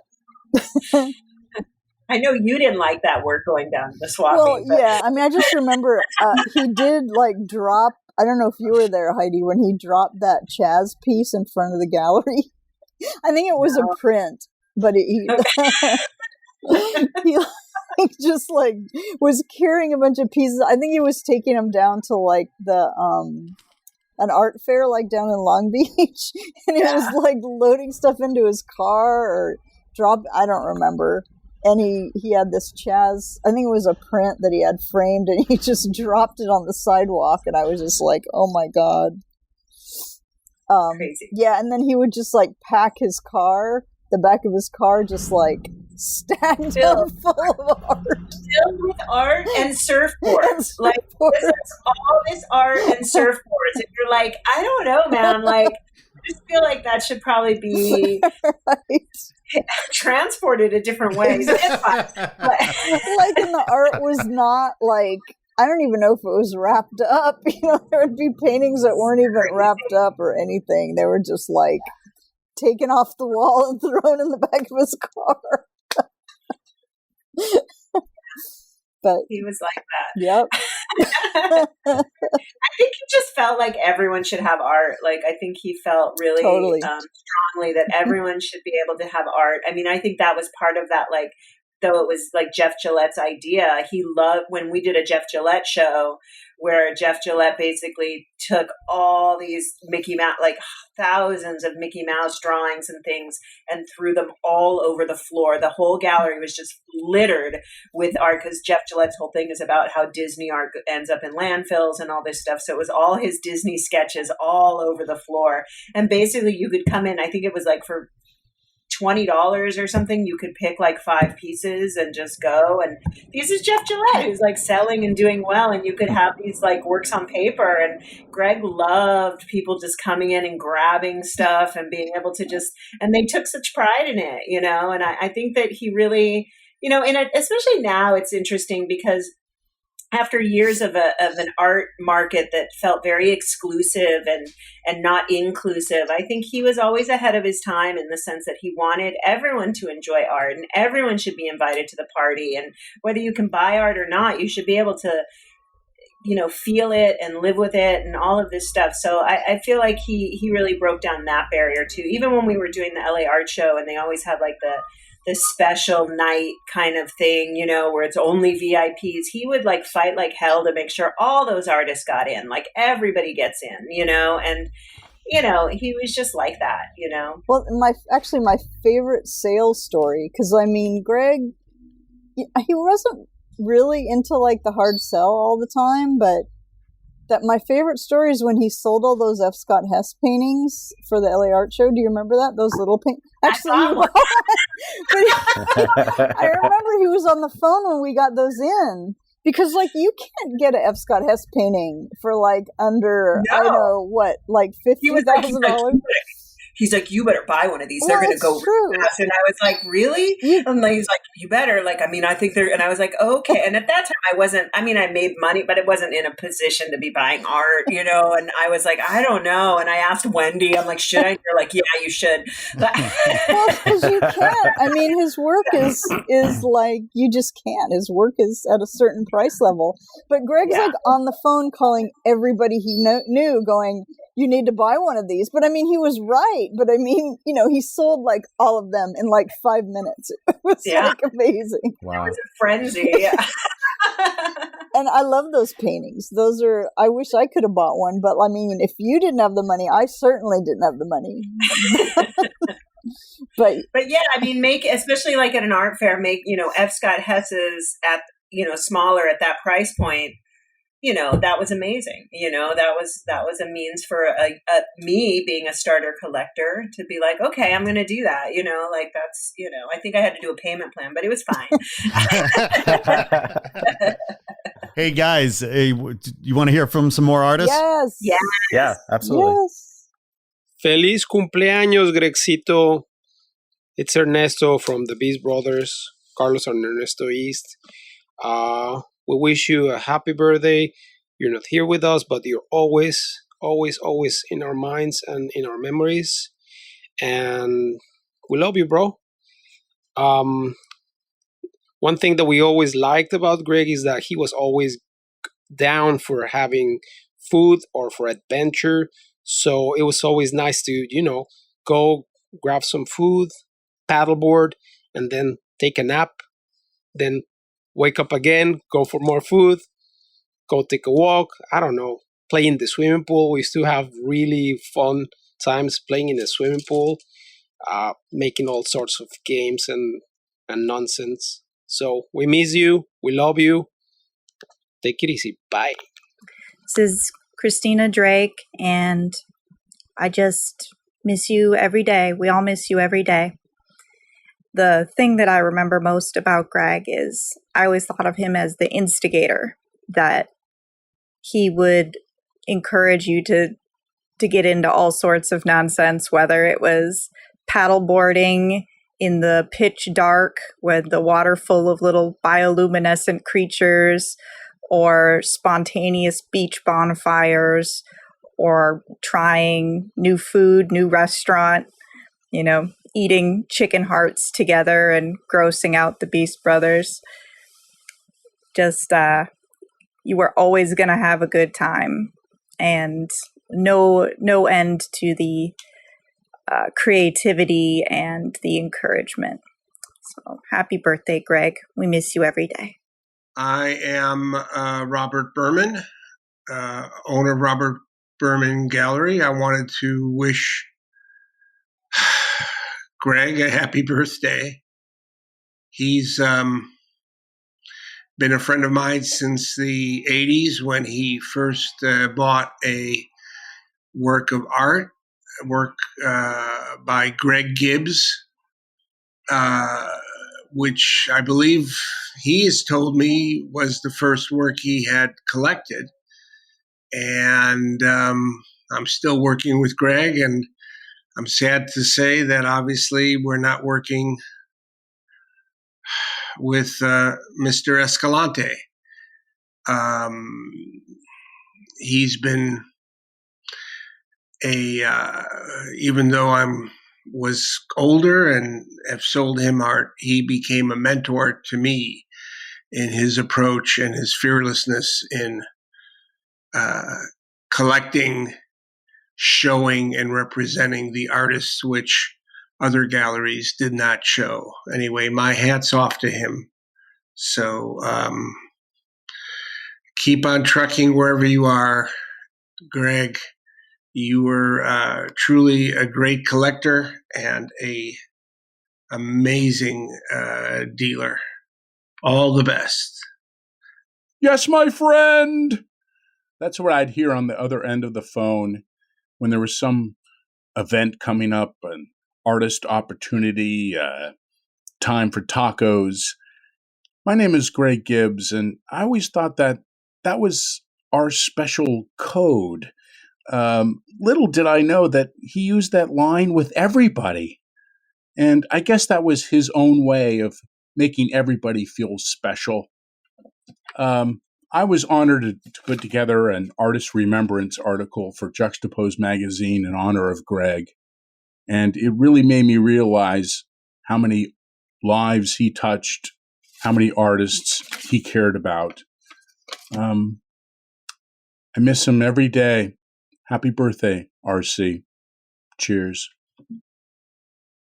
Well. I mean, I don't know how many artists that we have listened to or heard from yet. I mean, we have like 50. How many did we end up getting? 55? Over 50.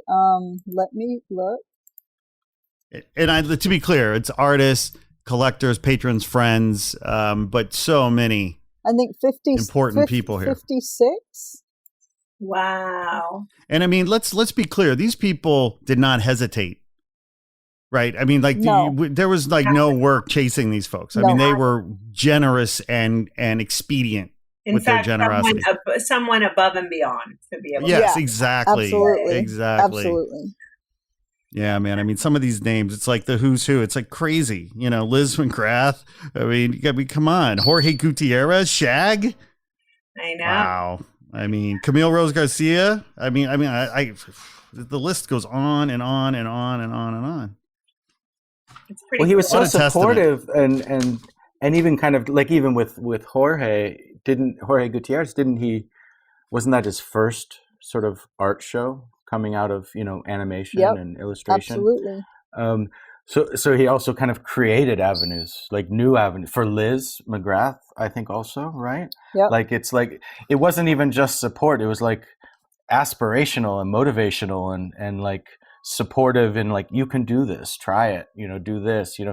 He had an eye for some potential, I think, and I guess this is just all of those years of support reflecting back on him, with these artists' willingness to kind of, offer a few kind words and some gratitude. And I mean, it's really lovely.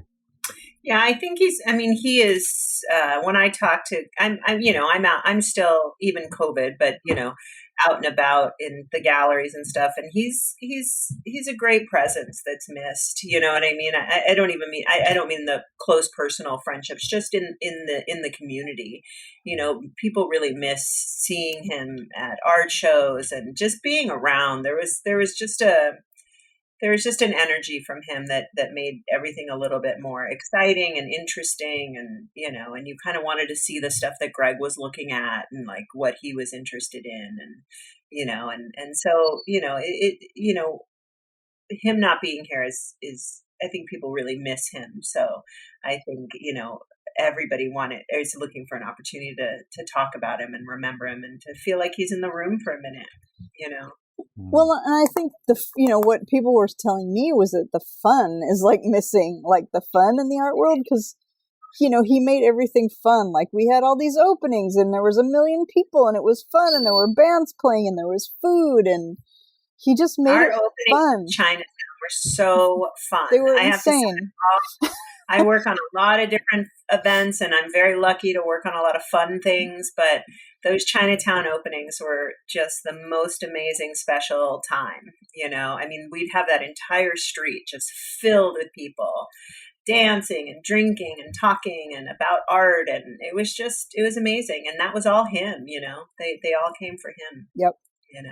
And the artist. Well, yeah, but I mean, he, there was something about like how he would set it up. He'd be like, okay, we have to have little Jewel Cater and the food truck, and he'd get like the popsicle wagon and popsicle guy and like the goofy band. He'd always want some like crazy off the wall band. Remember that weird like robot? Yes, they robot were Dolphin Force. Actually, they were friends with Esther Pearl Watson. I think that's how we found them. That was but cool. He loved that band. Yeah, they were amazing. Yeah. Well, what were some of his favorite bands? Talk about his love for music. Well, I remember he went through this phase where he was into yacht rock. Do you remember that, Heidi? Yes. Well, that explains the hat, right? Yeah, he was having like a throwback like 80s phase, right? Do you know what that deal is with that, Heidi? I don't know what. I mean, I know he had been hanging out in San Pedro a lot, so I don't know. Is that a San Pedro thing?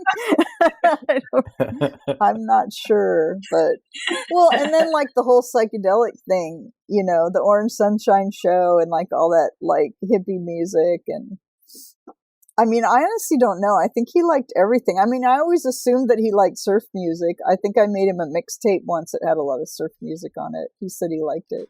I don't know. I don't know. He liked weird trippy stuff. He went with me one time to me and Julie Beasy dragged him to a Johanna Wendt talk, but then it was a talk, but it was sponsored by CalArts, so they had some weird trippy experimental bands afterwards and stuff like that, and he got really into it. Oh yeah. So, yeah, I was like, I think I gotta go, but well, that sort of gets to the psychedelics conversation, sort of gets to spirituality on some level. I mean, what talk about Greg's spirituality. Was he a spiritual guy? I mean, I think he, he was raised Catholic for sure. He comes from a religious family, but I think he became more spiritual in the sense, less religious.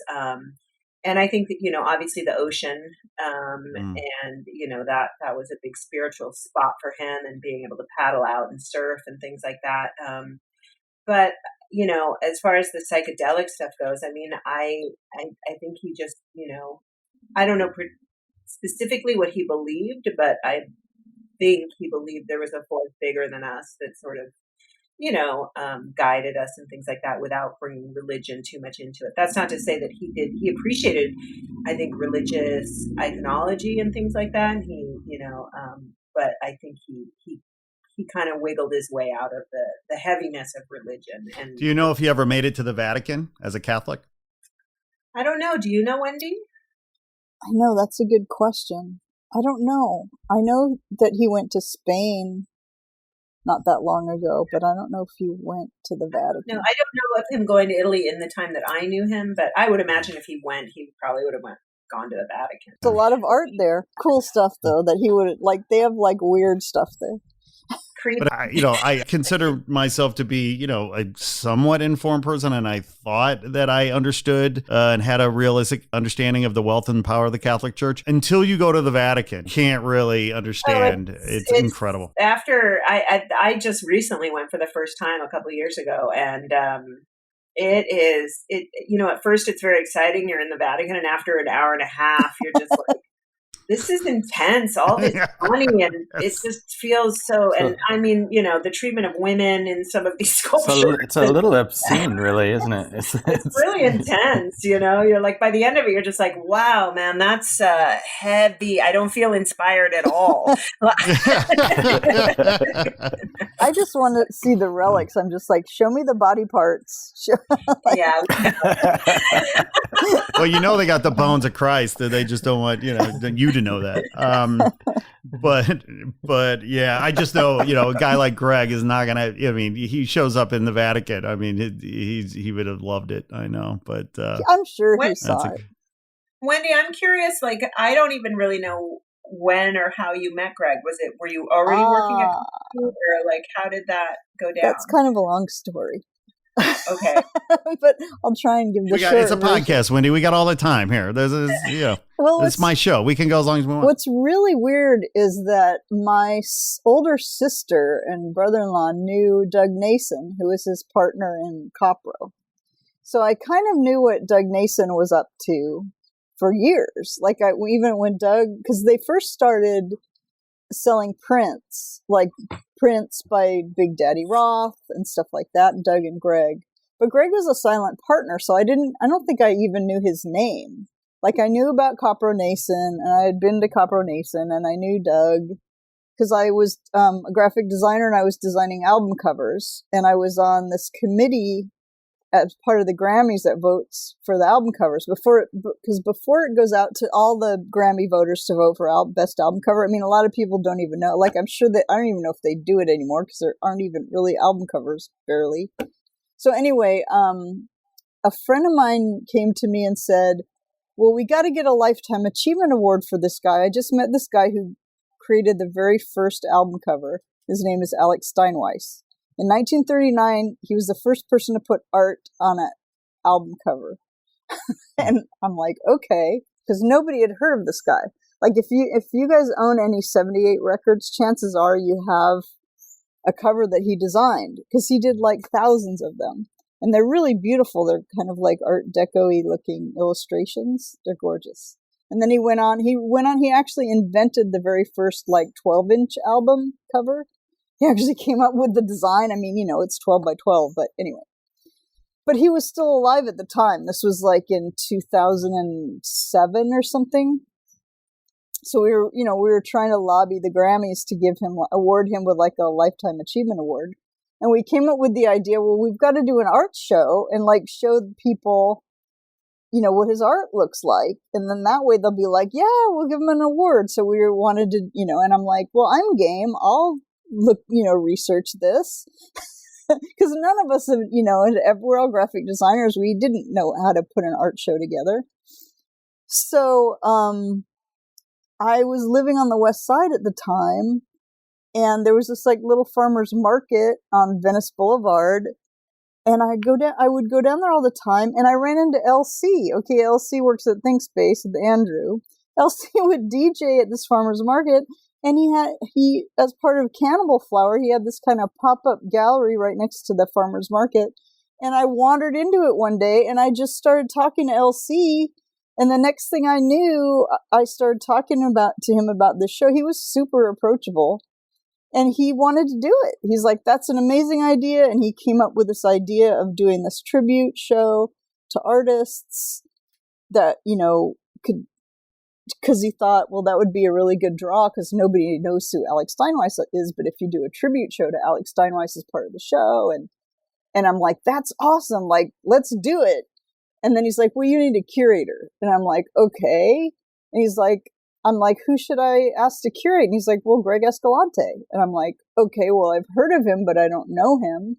Well, and also, sidebar, I had been reading Juxtapoz and Art Alternatives since the very beginning. Like, I was always a fan of, like, that's another side note that I had met Robert Crumb when I was 9 years old.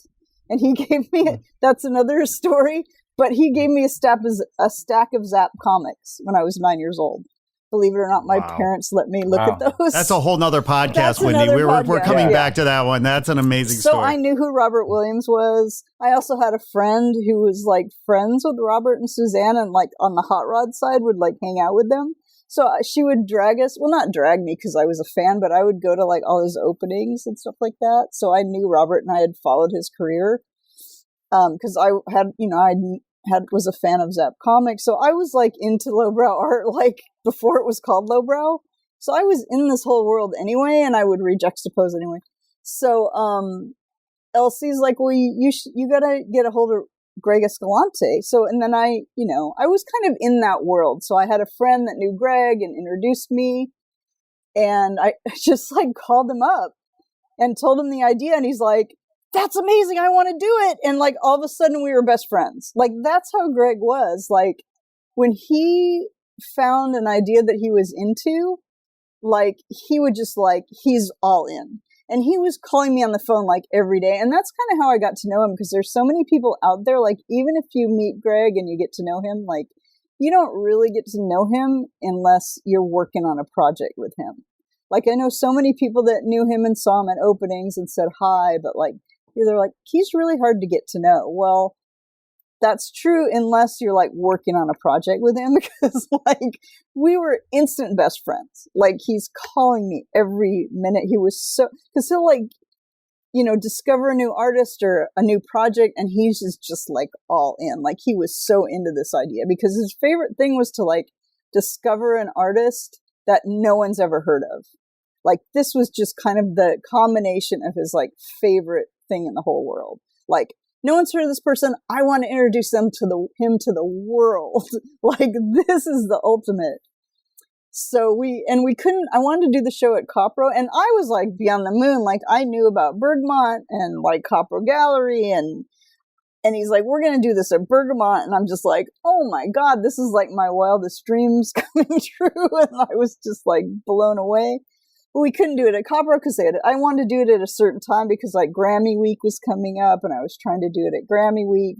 He talked to Robert Berman at the Robert Berman Gallery, which he's friends with, and Robert loved the idea. So we ended up doing it at the Robert Berman Gallery. We ended up getting, I think, like 50 album covers.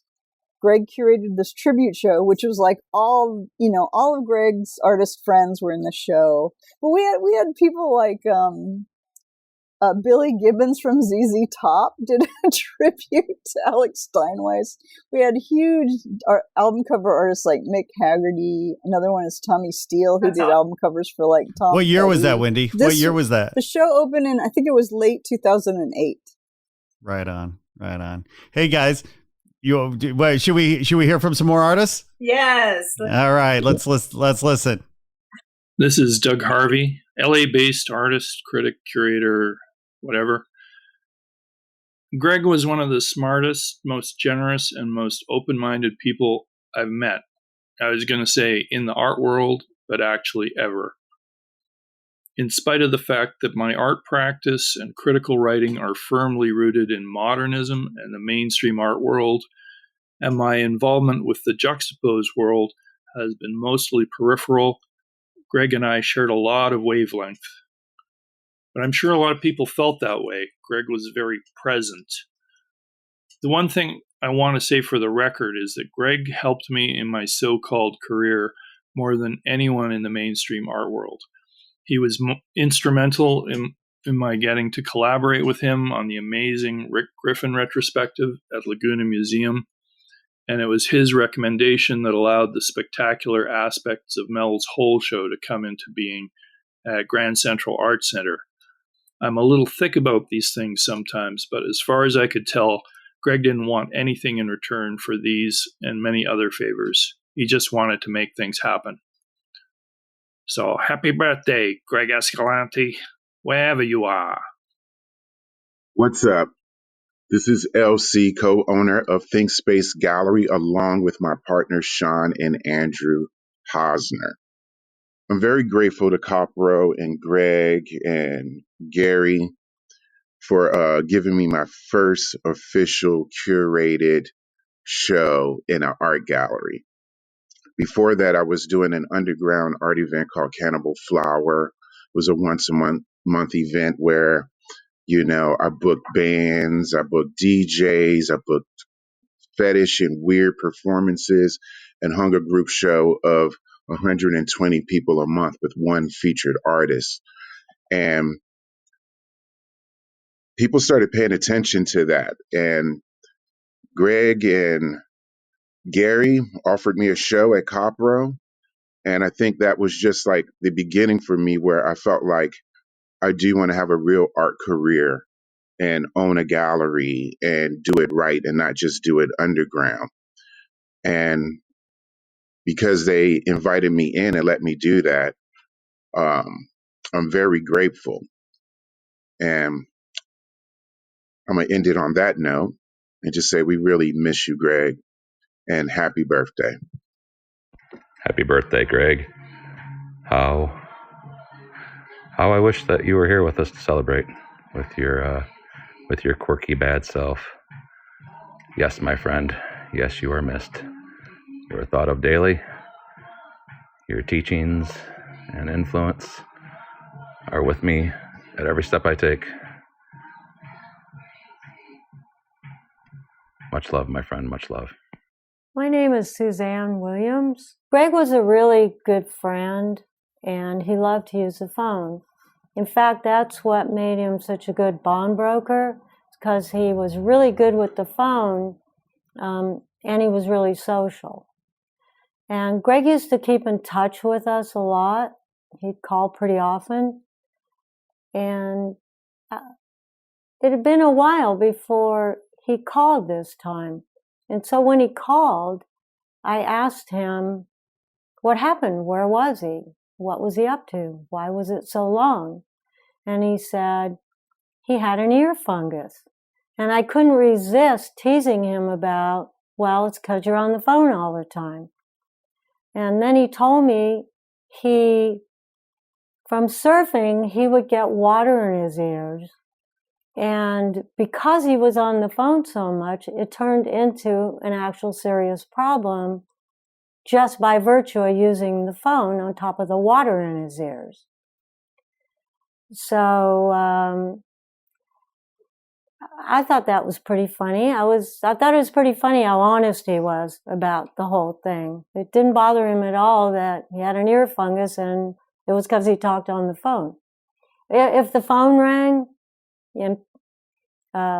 when you picked it up, if you heard, yes, my friend, you immediately knew it was Greg, because Greg always started a phone call with, yes, my friend, and he also ended a call the same way. And the interesting thing about that was he said it with the same amount of enthusiasm and exuberance every single time. It never diminished. So, happy birthday, Greg. And we're back.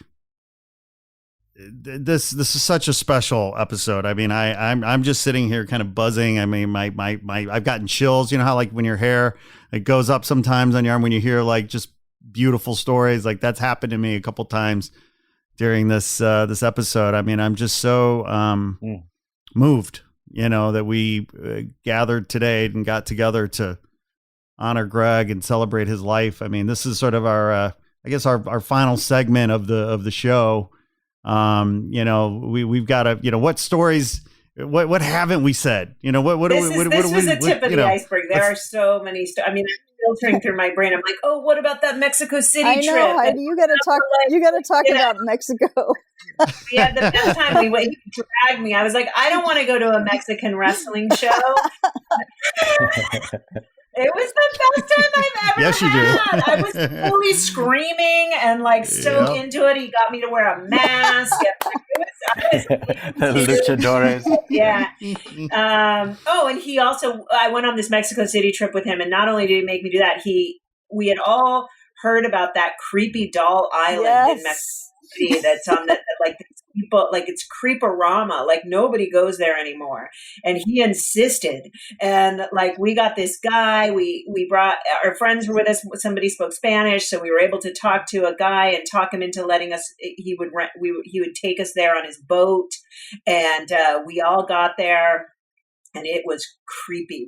We step out and the whole island is just like old dolls that have been strung up and I'm talking about thousands.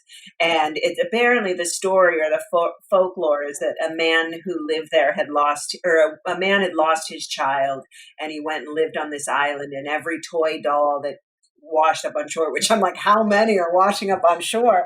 He strung them through this whole island, and it's just wild. And like, I would have never done something like that without where in Mexico is this? Where is this? It's outside of Mexico City. I forgot what that section of town is, where the canals are and all those little islands. But they call it Doll Island, and wow, it's pretty wild. Yeah. We had some fun trips. We did some cool stuff. Like, I definitely miss like having my. Did Greg have like an annual trip? I mean, he was a big surfer, so it was like, did he like plan an annual surf trip every year? Like what was his travel style like? I do think I don't think he had like something set, but he did. I think everybody was always excited when he was. I remember when he went to Ireland with Britt to meet Sandow Burke to have a surf trip in Ireland, which, that was pretty cool. And then he did another Europe trip with his daughter, and he'd go up north a lot to Santa Cruz. And, he did love to travel, but he also loved being, he loved being in Orange County and with his friends and family and stuff like that. He was definitely super into his family and very loving father and partner and all of those things. So I as much as he loved to travel, I think he also was happy being home. We used to do Miami. We did Miami together a couple times for the big fairs. And the first time we had just become friends because I had done the Odd Nerdrum, and then the next thing was Miami. And what we didn't know about each other is that we were both super early risers. And so in Miami, it's kind of small. And so I would wake up at like 5 a.m. and go for my little walk on the beach. And there would be Greg Escalante. And he's like, what are you doing out here so early? And I was like, I'm an early bird. And he's like, me too. What's your number?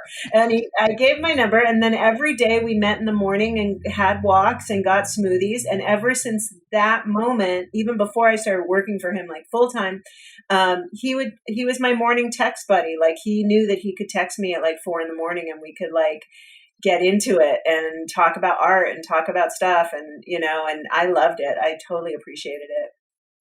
Yeah. That was good. And that was like and I'm a late person, so I'd be like up late working and I'd always be like, I got to get offline before Greg starts like getting up and texting me or else I'll never get to sleep. So Greg didn't really sleep. I mean, a couple hours No, he didn't. He didn't. He wasn't a big sleeper. Yeah. He would take naps though on the couch at the gallery. He would take naps in the gallery on the couch. Yeah. Totally.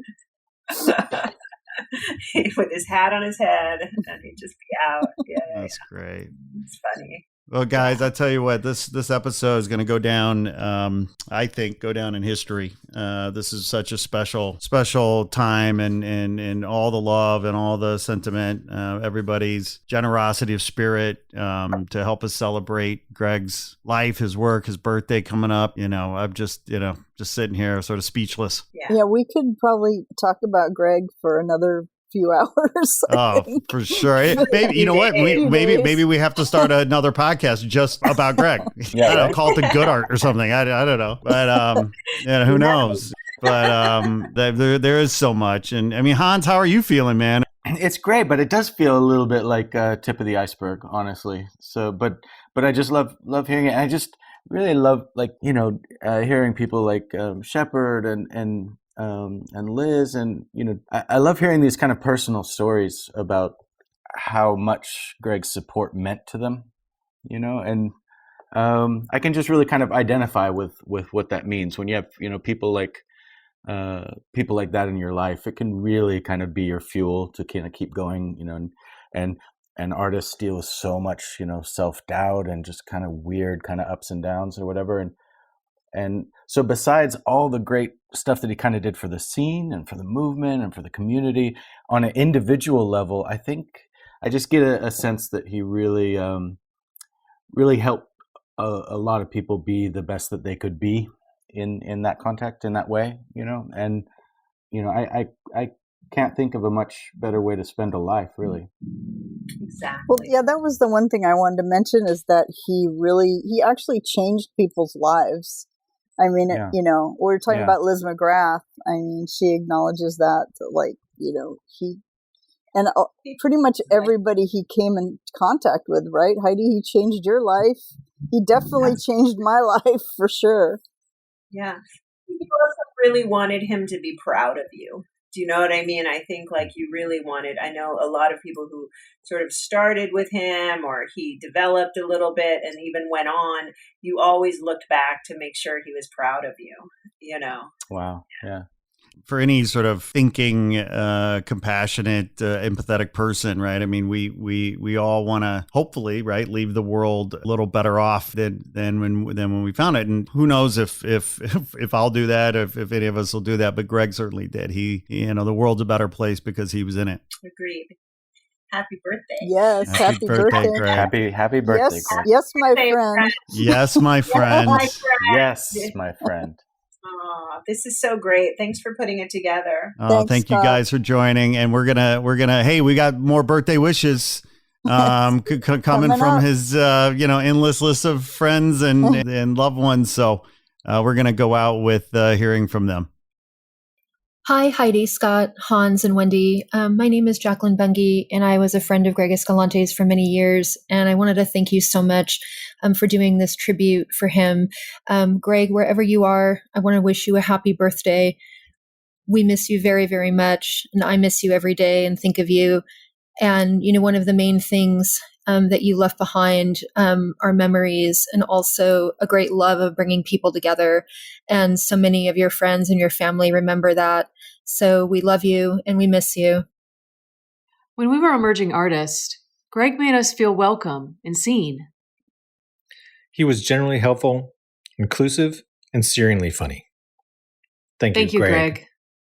I am Kate Gamble, and I would like to wish Greg Escalante a happy birthday. I remember his infectious smile, the twinkle in his eye when he thought of another creative adventure he wanted to pursue, and his selfless nature when it came to helping people. Greg made a huge impact on my life. He was a mentor to me and a friend that supported me. In fact, even to this day, when I have a decision to make about my job, I think about what Greg would do and say, because he was always there for me, giving me a pep talk, sound advice, and just being a wonderful friend. I will always cherish our special friendship because friends like Greg are a treasure. Stuart Spence.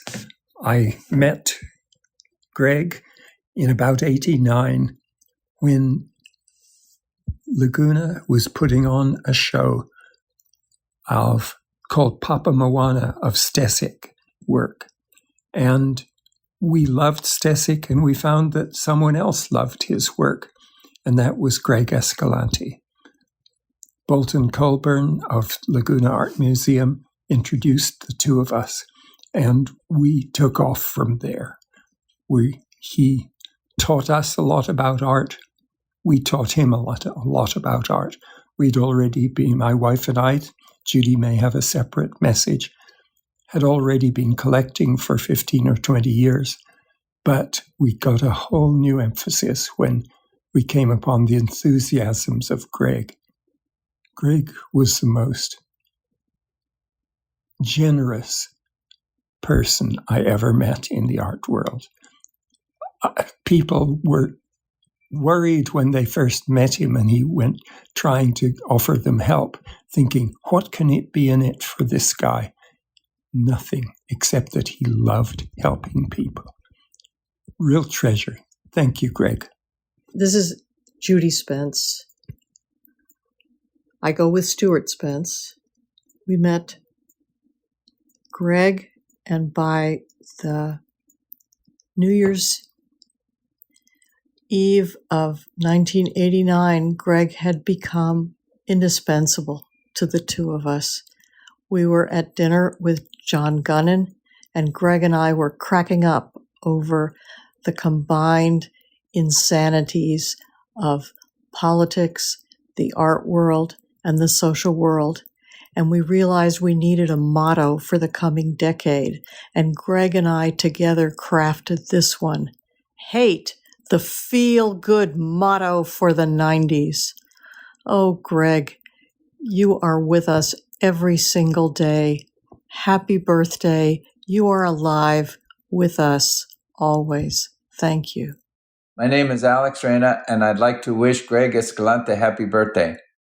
I met Greg through my friend, portrait artist John Swihart, much later on than most people, but he had an enormous impact on me. He brought me back to my true love, art. Through Gregorio Escalante Gallery, I was able to help introduce the functional glass art community to the LA art scene with the glass artist Banjo and Friends Sacramento Vessels show back in October 2016.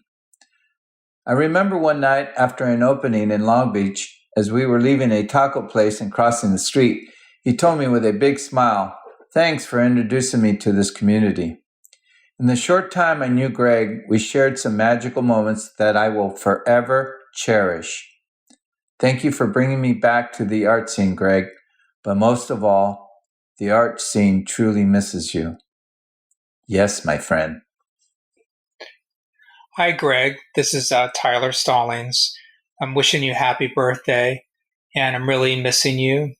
And I just want to thank you for having been a big part at the beginning of my curatorial career, helping with exhibitions on Robert Williams, Edgar Lietag at the Huntington Beach Art Center, on the surf culture exhibition at Laguna Art Museum, and motorcycle jackets at UC Riverside, among many other exhibitions.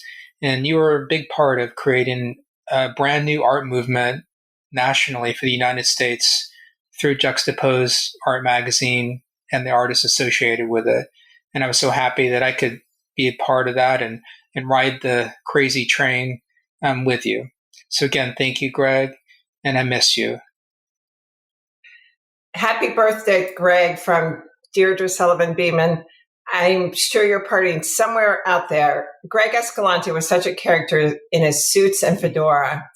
I was painting weird art and still am, yet not until I saw Juxtapoz Magazine did I really think anyone wanted to see that kind of art. Greg changed all that for me.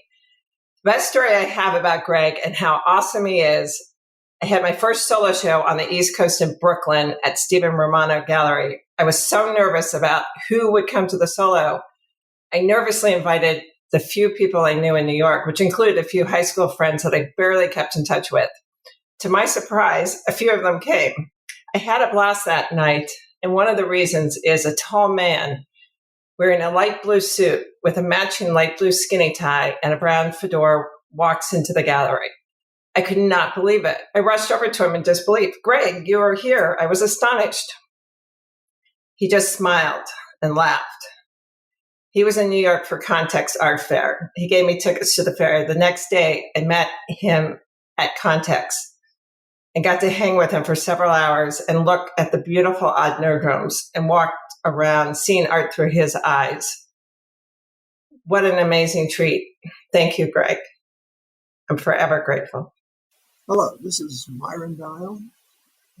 I'm a longtime friend of Greg Escalante.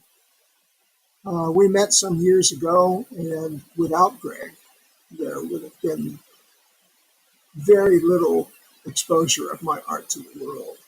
I actually never intended to show my art to anyone, but he loved it so much, and he loves art so much, that he decided to give me a one-man show at Grand Central Art Center, which is in Fullerton, and it's part of Cal State Fullerton. The thing that was unique about Greg that I liked so much was if you were talking to him at an opening, let's say, and you were talking and enjoying your conversation, and somebody really famous walks in, some famous artist that is just really everybody just walks over to and is gaga about. Greg would never, ever walk away from you and go over to that person until your conversation was finished.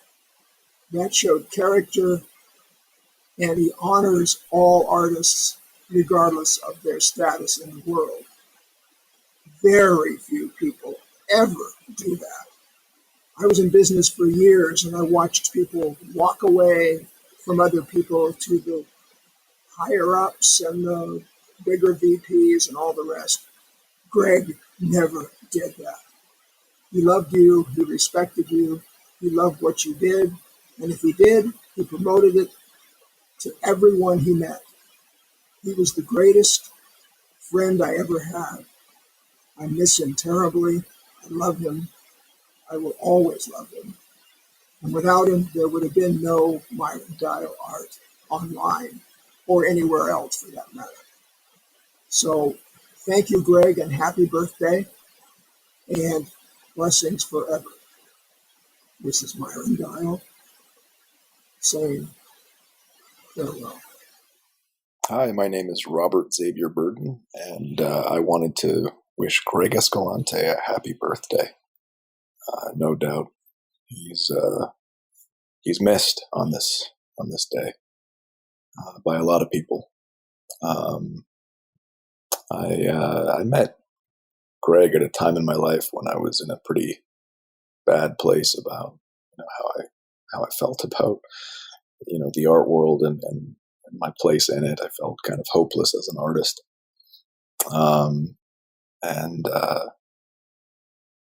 He was just somebody I feel incredibly fortunate to have had come into my life.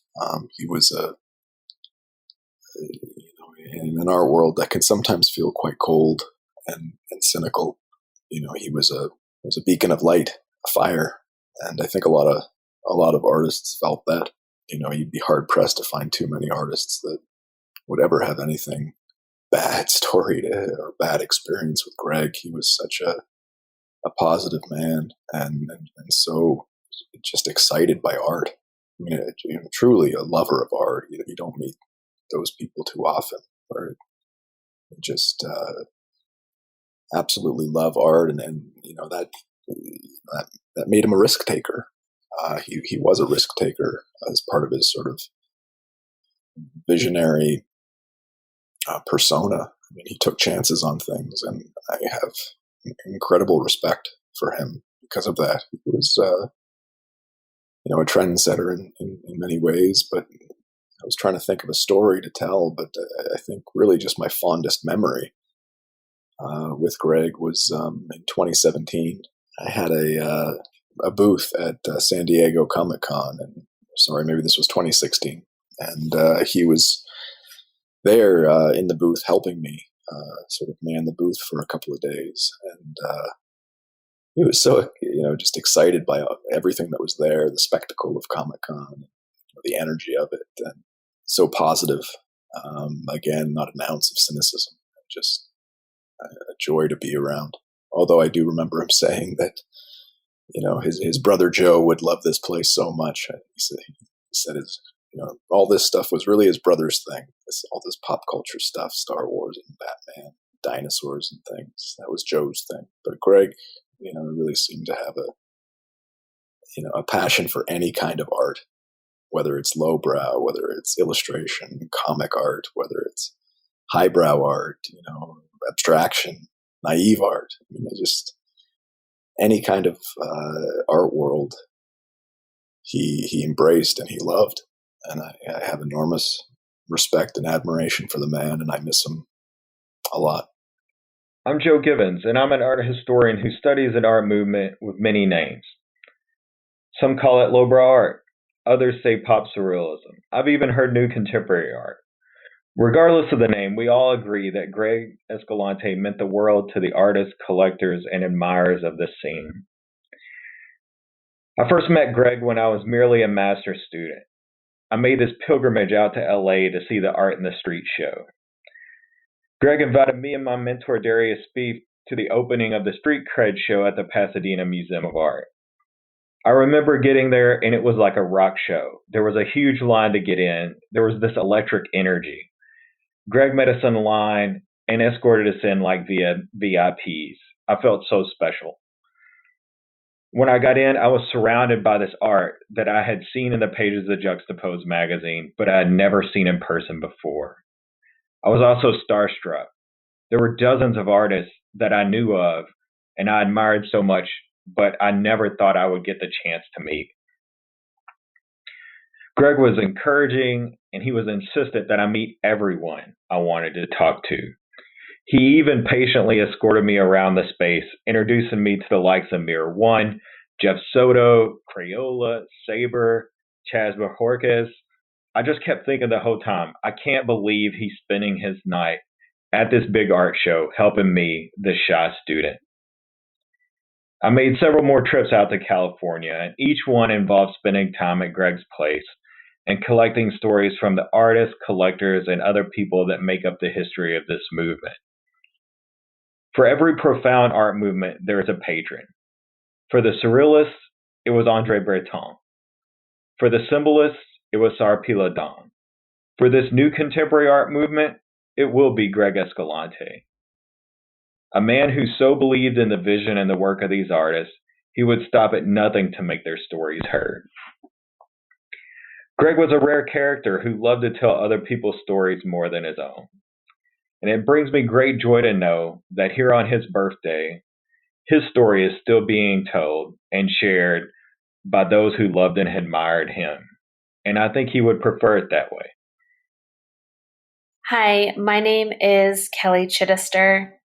I knew Greg in the same way so many other people knew Greg, through the art world and through the museum world. We worked together on a few exhibits in Orange County, such as an exhibit on Big Eye art and an exhibit on legendary rock photographer Henry Diltz. Working with Greg wasn't really work at all. I called him a friend first and foremost. Our work meetings often happened over hula pie, at Duke's, or outings we would take.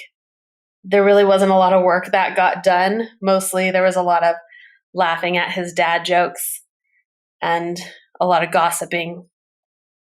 I was lucky to have Greg in my life, and we shared close birthdays, which was very special. So happy birthday, dear friend. I miss you, and I think about you all the time. I'll have hula pie this year in celebration of our birthdays. Hello, this is Darius Spieth. I'm a professor of art history at Louisiana State University. Happy birthday, Greg. I wanted to tell you a little bit about Greg, and for me, Greg was definitely an inspiration and a great source of enthusiasm for art and enthusiasm in life in general and the enjoyment of art. I met Greg for the first time when I was a visiting professor at the California Institute of Technology, and I'd known Sandor Burke before, and Sandor put me in touch with Greg, and Greg was very excited to meet me. And very soon we agreed that this would be a fabulous opportunity to meet Robert Williams. And so I'll be forever grateful to Greg to arrange this fabulous dinner with the Williamses in actually the restaurant that was the favorite hangout of the governor of California at this point in time. So we had a wonderful time, and we stayed in touch, and I traveled to California multiple times, and he put me in touch with other people who then asked me to write essays, especially for the lowbrow scene. And he was always very open and inspiring and giving. And I remember one anecdote that really stood out in my memory. I was not out in LA at this time, but I was in contact with the person who organized the travel group of the Friends group of the Louvre Museum in France. And Greg had to show on with Mel Ramos. And so, thanks to me, I diverted that group to visit the Mel Ramos exhibition in Greg's gallery, and probably not what they expected, but I do know that they had a great deal of fun, and actually Greg managed to sell them one of his Mel Ramos kind of pinup girls. So In any case, Greg, we miss you a great deal. Happy birthday, Greg. We're thinking of you, and you will be forever on everybody's mind as a great source of inspiration. Hi, this is John Gunnan speaking, and I want to tell a story about Greg. I've known Greg since we were in high school together, but in the early 90s, we took a trip to Peru for surfing and culture and art. Greg, as you know, was a very enthusiastic person, and he was never more enthusiastic than when I saw him in the streets of Cusco, Peru. He decided it was the Florence of South America, and he was reveling in the culture. One night after dinner, we came across the vendor of dolls, handmade dolls in the street. And I would never have been in the market for dolls, but Greg started looking at these dolls. And I'll tell you, they were weird, disturbing things. They were very soulful in their craft, but they were otherworldly looking and bizarre. And Greg got more and more excited about the dolls. He started buying the dolls. And I know that when I went home that night, I started thinking about those dolls and thought, well, maybe I should have bought some. But when I went back the next day, the vendor was gone and we could never find him again. Greg taught me about the value of the instantaneous strike. Strike fast and hard when you want something or when you're interested. Greg came home and gave those dolls away for Christmas presents. If anyone has one, I'd really like to at least see a picture of it. Greg also volunteered on that trip to carry home my 9-foot surfboard. I was going to continue my trip to Bolivia, and I didn't want to take a 9-foot surfboard with me. And I just want to thank Greg for being so kind as to haul an extra 9-foot surfboard through the airports and take it home from me. But then again, that's the kind of friend Greg was. Greg, for me, really pulled the art scene together. He really made it interesting. I collect art, and rather than just going to a gallery and pulling things off the wall, through Greg, I met a lot of the artists. I enjoyed a whole social experience with Greg and different artists, and I hosted the International Art Party that's normally held at the convention center, a pre-party at my house that Greg completely set up, and it was really great. We all experienced each other.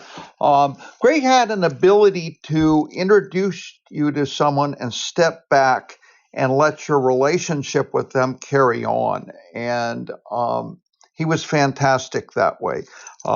He made the art world actually extremely interesting to me because we went to different events together. We shared a lot of the same ideas, and we both surprisingly had the same appreciation in art.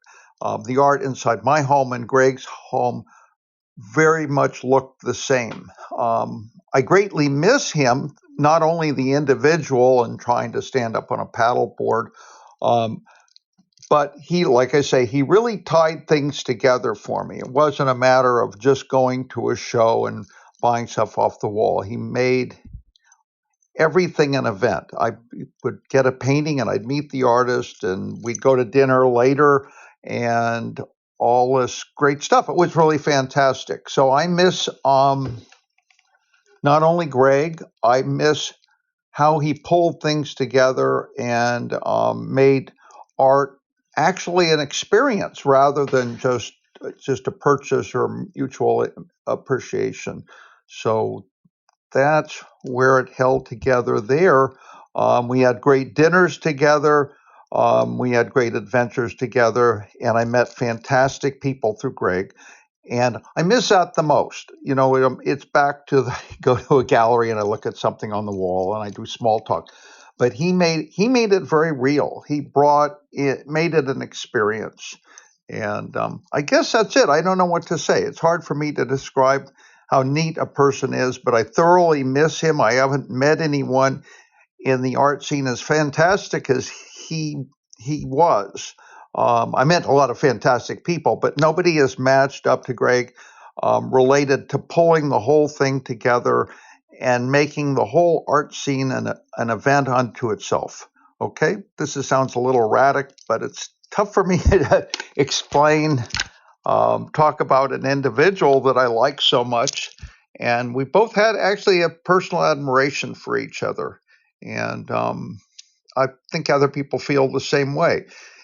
He just brought it all together, wherever the show was, whatever the event was, or like I say, going to dinner or going to someone's house. It just encompassed the whole art scene for me.